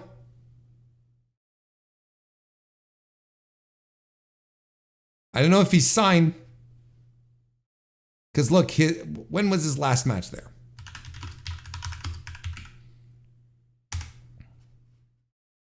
Let's take a look. We'll just figure this out. Kevin Knight pulling up the stuff here. His last match in TNA was in March.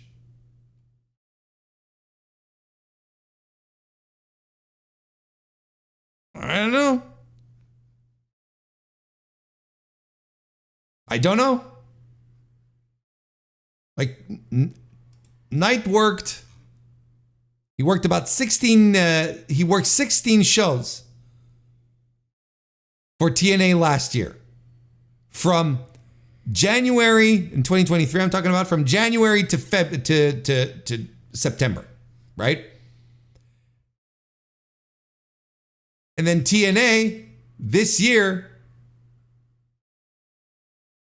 7 dates. From January to March. I don't think that's, do you call that signed? I don't. If so, well, they're not making money off of them. And what about Kushida?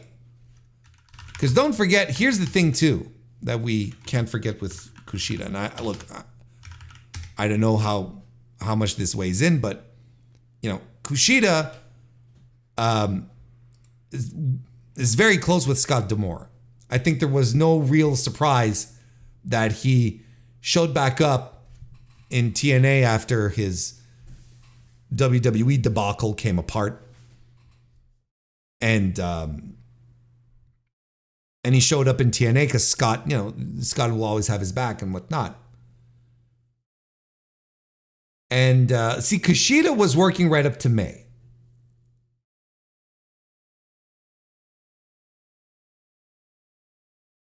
He had lost to, he defeated Steve Gibke and lost to Jonathan Gresham. He defeated Ace Austin and Mike Bailey in a 3-way. There's stuff happening. They're not using them like they're not using them like Kevin Knight. But you have to wonder what Kushida's standing is going to be there with Scott D'Amore being bumped out. I don't know. The point here is the point here is that he got the squid ink. He got the octopus goop. Good. Thank you, chat. I appreciate it. Thank you for those precious details. No, but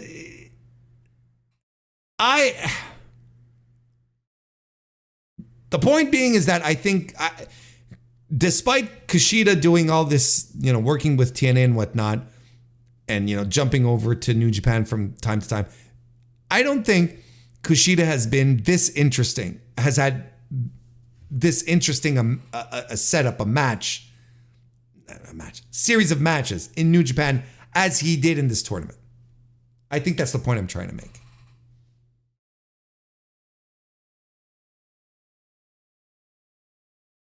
And again, they probably won't be used until World Tag League. And frankly, at this point, it's kind of a shame, especially with Kevin Knight.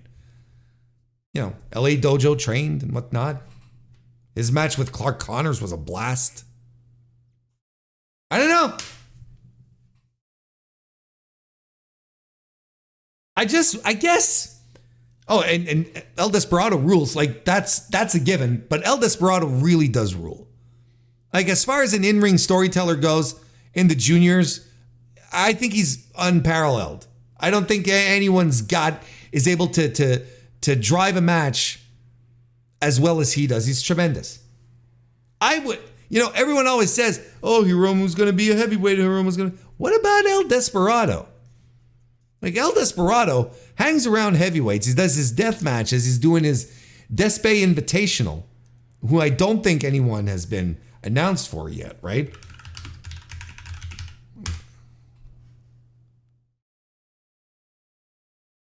Let me see the card here.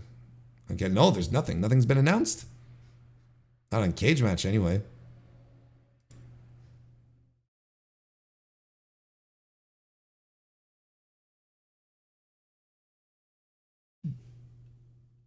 Anyway. He's a guy who hangs out with heavyweights and does heavyweight shit. If everyone says, oh, Hiromu should go heavyweight, I think if there's a guy who could transition much more easily to the heavyweights, it's El Desperado. Much more easily than Hiromu. All right, the gimmick is that the participating wrestlers and the card will not be announced ahead of time. That's right, that's the gimmick. I forgot about that.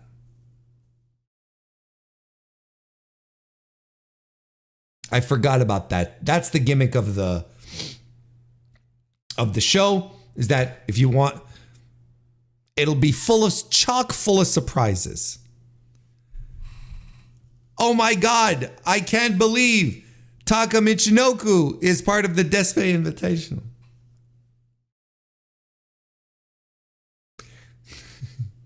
Oh my God, Togi Makabe.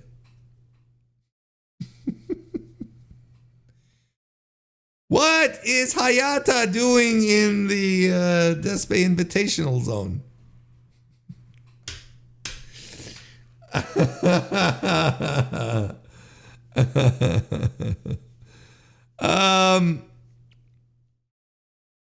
Yeah, I mean, those were tremendous performances. And look, I thought Hayata did exactly what I expected him. It was just kind of there. Doing Hayata things. I don't know. As far as, the non-New Japan guys, I thought Ninja Mac had some good outings. I thought Blake Christian over-delivered.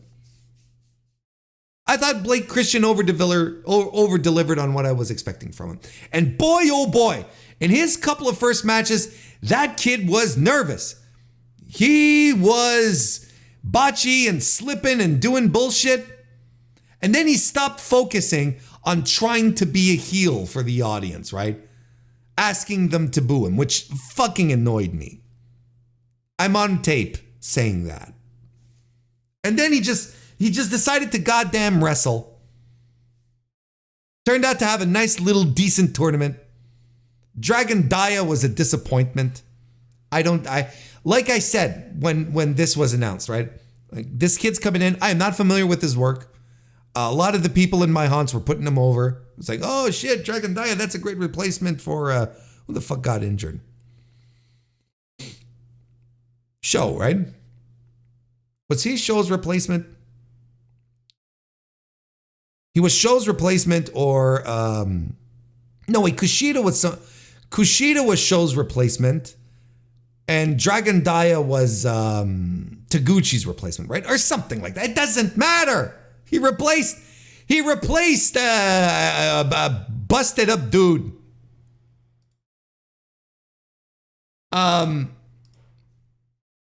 Yeah, so a lot of my pals were putting him over. Oh man, he rules. He's great. Dragon Gate guys. Skateboard. And I was like, yeah, skateboards. All right. Need more skateboards in pro wrestling.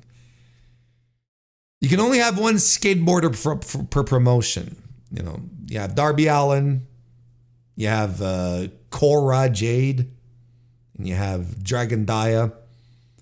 There's no skateboarders in New Japan. That gimmick is still open. If I were to give a skateboard gimmick to someone, I would give it to Yo. He was injured. Or Yo would just steal the gimmick. That's his thing, right? He steals people's gimmicks. Like he takes their thing, the physical object, and then he'd be skateboard Yo or something. The backwards hat. That's what was missing from Dragon Dia. That's what I missed. No, but ultimately, like he's a fine little wrestler, and I don't know if it's the nerves. I don't know if it's working a different style than what he's used to. Different people. I don't know what it is. I couldn't tell you. I was like, what's the big deal? I didn't get the Dragon Dia hype. He wasn't bad by any stretch of the imagination. I was expecting more. That makes sense. Am I forgetting anyone of note? No, I think I've talked about. I think I went down pretty much all my talking points. The rest is. Oh, and of course, Francesco Akira gets hurt, and that fucking sucks. And I wonder how much Akira's injury affected the booking for the rest of the tournament. I really do. There's no point in speculating. But it does suck because I am a top-notch Francesco Akira guy. I think he's tremendous. Can't get it. I think he's dynamic, fast, like he's everything you and precise. His shit looks good, violent. He's everything you want out of a junior match, you know? This one guy. Hopefully his injuries, he'll be able to bounce back from it and come back, but you gotta wonder, right? So this is where we're at right now. Like we said earlier, the semis happened a couple of days ago on the 3rd. Well, yesterday. Was it the 3rd? Yesterday? Yesterday was the 3rd? At Korakuen Hall, Taiji Ishimori defeated TJP. And El Desperado defeated Doki. That means that's what we're getting in the main event of Dominion this weekend. And might as well transition into that then. Might as well start talking about New Japan Pro Wrestling Dominion, which is happening this weekend on June 9. From Osaka, Japan, in Osaka-jo Hall.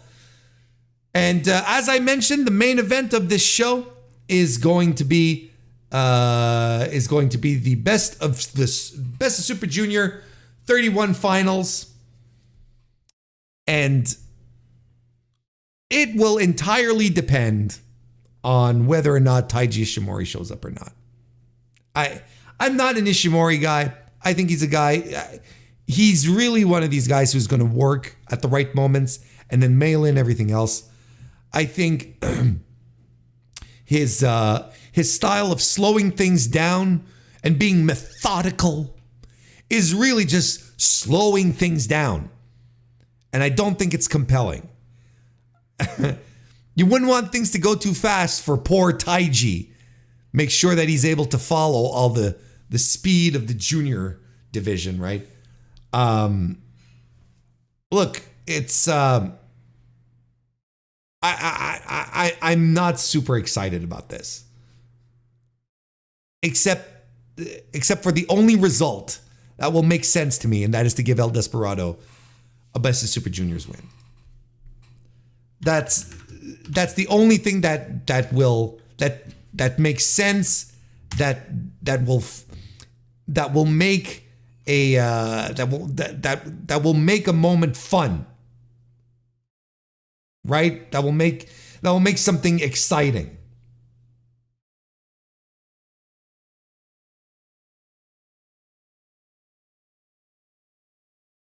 And, you know,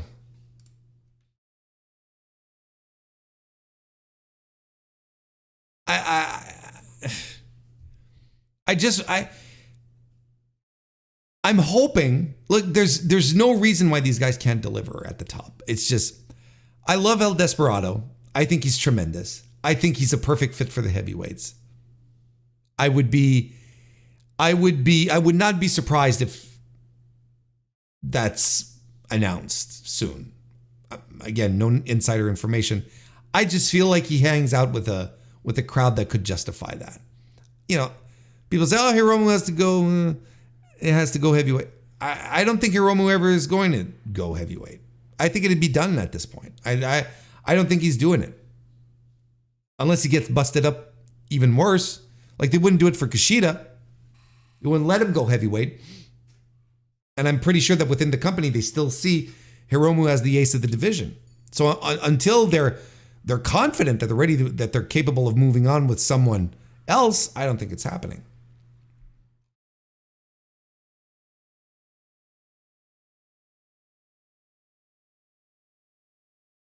So, you know, it should be good. Don't get me wrong. It has to be.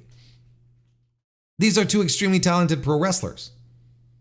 And like I said earlier, you know, I think El Desperado is a tremendous in-ring storyteller.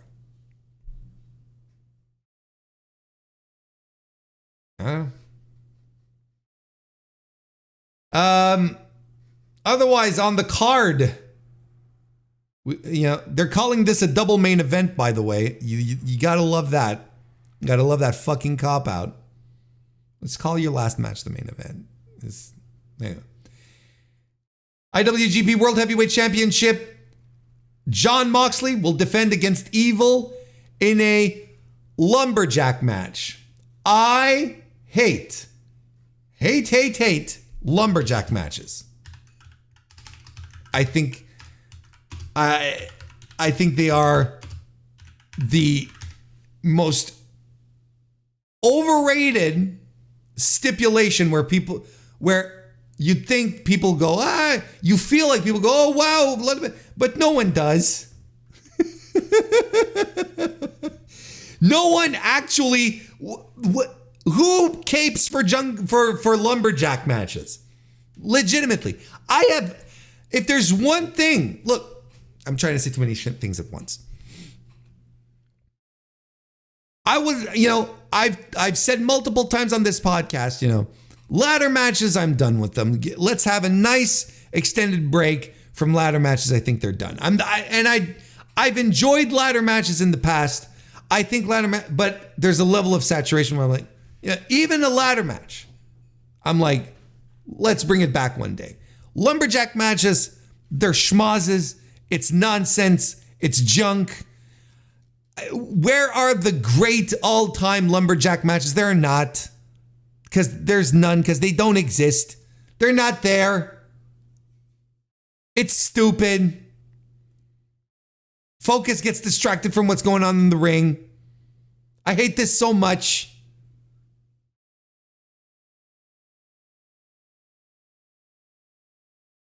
So that's what we're having.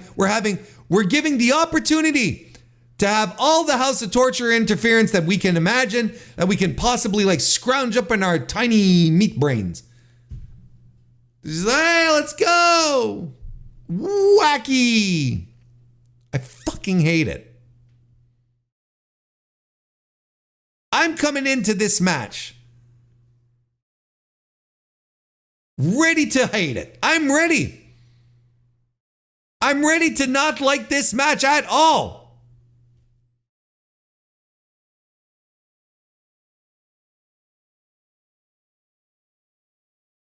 And then, you know because of course Evil has fucking, who is he's got the House of Torture. He's got Sho, he's got Yujiro, he's got Dick Togo, the rogues gallery of fucking morons, right? All these dopes. Sans Jack Perry, I believe. But then you got on Moxley's side, you've got Shota Umino, shocker. Yuji Nagata, Hiroyoshi Tenzan, Togi Makabe, and Tiger Mask. All right. Okay. Hooray. Hooray for Yuji Nagata getting a payday. It's so corny. Like, it's nonsense. Because you know what's going to happen here, right? This is the bullet points of the match structure is this. It's like Evil is going to keep tossing Moxley to the floor, and House of Torture are going to do some stupid shit, and they're going to get some kind of upper hand on the babyface lumberjacks, and Mox is going to bleed. And when things look they're bleakest, Shota Umino's going to rise to the occasion, fight off the bad guys, and make sure that Mox gets a nice clean win. It's going to be a shit show. And he's retaining because we are not putting Evil. We are not putting Evil on the Forbidden Door show as the world champion. We're not.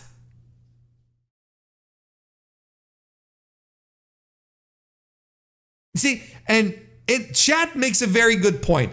Related to what we were talking about earlier with Hiroshi Tanahashi saying, interference, if I need to get physical, I'll get physical. $10. I agree with this. Tanahashi makes the difference in the end. He'll be at ringside on commentary, and then at some point he'll be like, oh, motherfucker, I gotta go handle it. Or whatever it is in Japanese. He probably doesn't curse, right? He's too squeaky clean. I don't think Tana curses, but he'll be like, I gotta go settle this. And he'll jump across the barricade, leave the announce position, and go, screw up Yujiro or whatever the fuck. That's exactly what's gonna happen. And Mox retains to drop it to Naito. Chad is absolutely right. To drop it to Naito at Forbidden Door. That's exactly what's happening.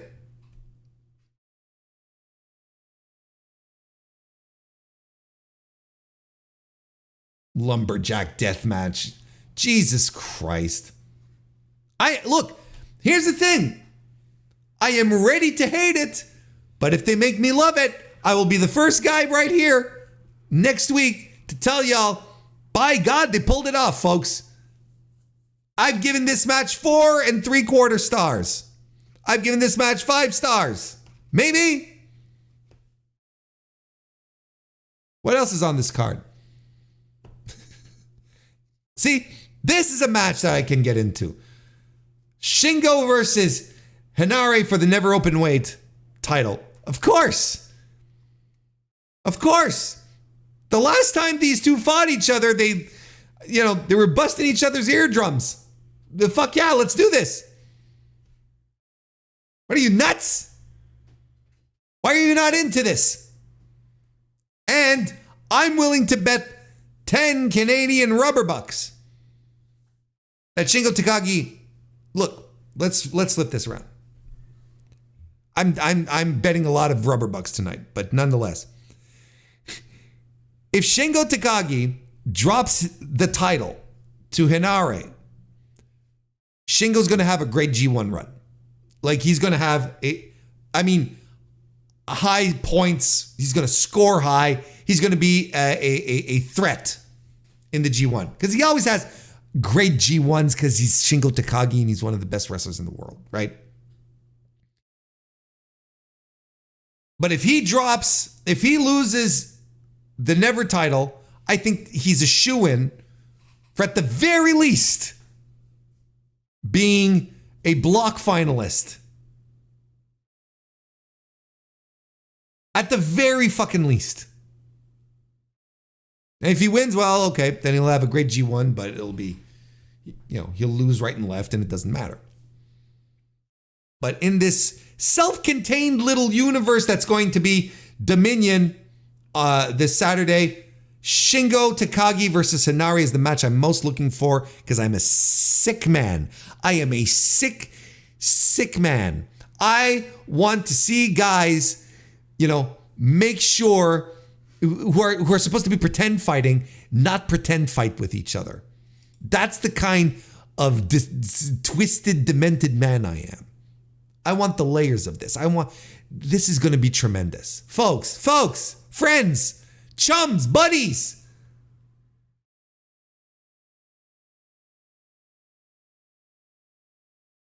King of Pro Wrestling, KOPW title will also be on the line. Yuya Uemura will be defending against the Great Okan again. New Japan announced this weekend, Sunday, I believe, that Yuya will be defending under the stipulation of a catch rules match. I don't remember what Great Okan, because it's a fan vote, right? And I don't remember what Great Okan's stipulation was, and it doesn't matter. But Uemura's stipulation is a storm catch rules. Oh yeah, Great Okan's, there we go, I had it right here. 2 out of 3 falls stipulation. 61-minute time limit, 2 out of 3 falls. So the storm catch rules will have a 15-minute time limit, and each competitor has 2 rope breaks, after which breaking at the ropes or leaving the ring will be a disqualification. So, kind of like a pure rules match, honestly. Okay. It's a departure from the great, the great rural revival match, whatever the fuck it was called last time, where they were carrying tires and eating food, doing some competitive eating. What was it that we were eating? I can't remember. It wasn't onions. It wasn't wasabi, but it was like some very pungent food. I gotta research this.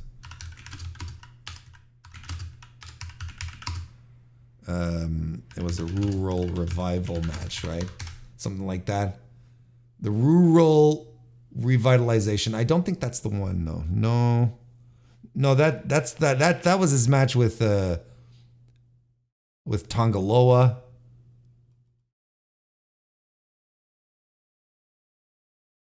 Camacho.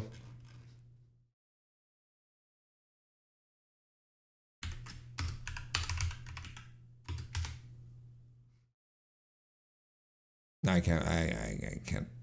Oh, Lemons. There we go. It was Lemons. And Great Okan was just like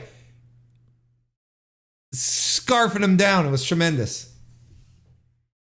What else have we got here? Jeff Cobb will defend the New Japan World Television title against Tomohiro Ishii.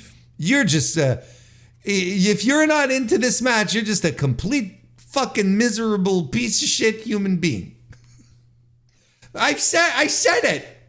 If you're not into this match, you're a poo-poo head. You don't love the nice things in life. You don't go off to to watch pretty sunsets, and enjoy the sweet sound of birds chirping the day away. You don't enjoy a nice warm croissant. You don't. No. You're a miserable piece of shit.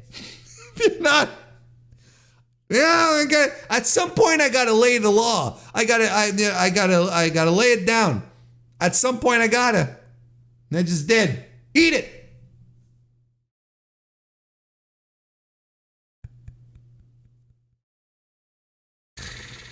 Oh, brother. Yeah, this is gonna be great. What are we talking about? 4-way tag team elimination tornado match for the IWGP heavyweight tag team titles and the New Japan Strong open weight tag team titles. The champions, listen, Bullet Club duo of Chase Owens and Kenta versus the Gorillas of Destiny duo of El Fantasma and Hikuleo versus TMDK duo, well, the OG TMDK, Mikey Nichols and Shane Hayes, versus Bishamon. I have no thoughts on this. Just make it happen and make it all go away. And when is Hikuleo going to NXT? Can anyone tell me? When is Hikuleo heading to NXT? So that El Fantasmo can be freed of this. I'm sure he's having a great time. But El Fantasmo, natural babyface for the Japanese crowds. They love him.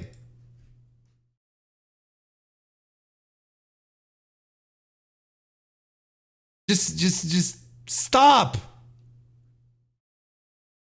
I legitimately can't wait for him to be gone. You know, it's like, look, it's like we were talking about earlier with the Ethan Pages and look, it's like Tongaloa. I don't know of any New Japan fan who shed a tear because Tongaloa ended up in WWE. Au contraire, everyone was like, phew. You know, let the WWE fans think that they just did this massive pickup, you know? Have him fight with Braun Strongman because that's his destiny moving forward. Omas. That's what they're going to have him do. You're going to have him squash Ricochet and then they're going to have him, you know, fight Braun Strongman and Omas and Bronson Reed.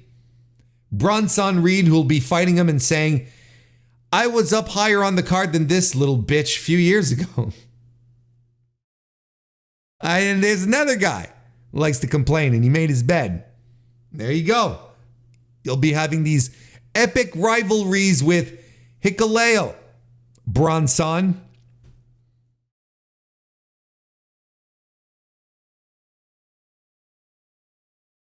I think, I'm going to be quite honest with you. I'm actually looking forward to this card. I think there's enough good stuff here to sustain me, to make me look at this show and go like, all right, we got something here. I'm even the stuff that might absolutely turn me off, like the IWGP, like the tag team match, right? The 4-way tag team match. That's a match that naturally I'm like, give me the heebie-jeebies. It's like, you know, just put the titles on Bishamon again and leave me alone.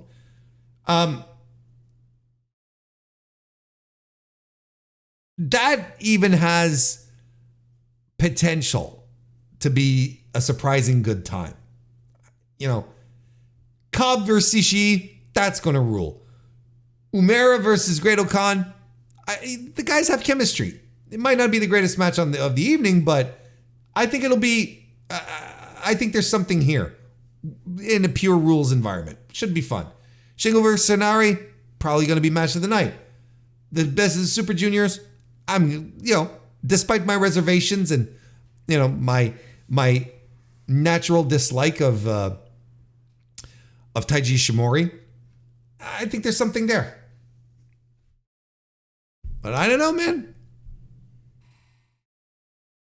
The John Moxley thing. Look, if they really go hard on the nonsense, this could be really good. But I don't know. I don't know.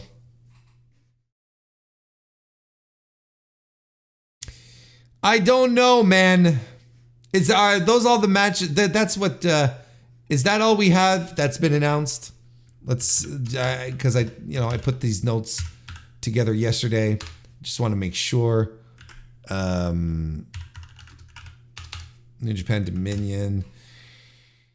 Yeah, there's a couple of more added. There we go.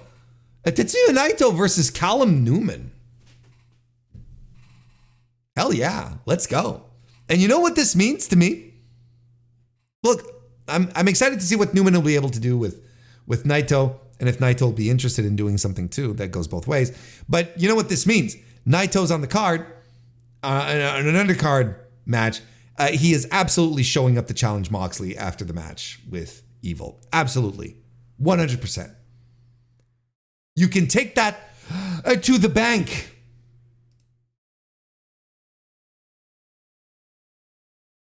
Then we have, then there's also a 6-man where TMDK, Zack Sabre Jr. included, Kosei Fujita and Robbie Eagles taking on the War Dogs, Clark Connors, Drilla Maloney, and alongside them is LJ Cleary from Pro Wrestling Noah, which is exciting. Sort of came out a bit out of the blue, but all right. And then we have a six-man match for the never open weight 6-man titles. Tanahashi Yano and Oleg Boltin taking on the LIJ trio of Yota Tsuji, Bushi, and Hiromu Takahashi. Standard run-of-the-mill trios match for these cards. It's fine. But look, I'm still looking for it. I think this is a sneaky good card. I think people that are poo-pooing on it are poo-pooing a little too hard. Poo-pooing way too hard. I will not poo-poo on anyone. You can clip that if you want. No, but I think hand-waving this card might be a mistake. I don't know, man. New Japan's been my favorite promotion for a while, and I have trouble giving up on it, and I always have hope. This card seems logical, seems like everything makes sense. We've got some great matches here. Potential for some great matches. Potential for some really frustrating stuff. Let's talk about it next week when I review it. Why don't we? Why don't we? Well, I'll tell you why. Because we're going to wrap up tonight's show. We're going to wrap up tonight's live stream of the Mr. Warren Hayes Show. And I hope you enjoyed it. I hope you enjoyed coming on over and sitting in on the recording of the Mr. Warren Hayes Show tonight. Because yes, we're back to recording every Tuesday night, 7 p.m. Eastern. I'm not going to say 9. 7 p.m. Eastern for your enjoyment. So if you're in the vicinity, you're hanging out, you get the little notification because you're subscribed to the Mr. Warren Hayes Show. Subscribe now. Jump in, come and join us. Friendly chat, nice people, good time. As you can see here with the chat, the live chat replay here, it's a good time. We'd love to have you, and that would be tremendous. I will be back Thursday with the AEW Dynamite review, so please, again, join me for that. So subscribe on YouTube, follow on your favorite podcast applications, Apple Podcasts, Spotify, 5-star reviews, 5-star ratings, likes on YouTube. All that stuff helps grow the podcast tremendously. Also, check me out on the Gentleman's Wrestling Podcast with Jesse Collins as we talk about AEW's identity crisis right now. I think that covers everything. Hope you all have a great rest of your week. Thank you very much for being here, and I'll see you next time.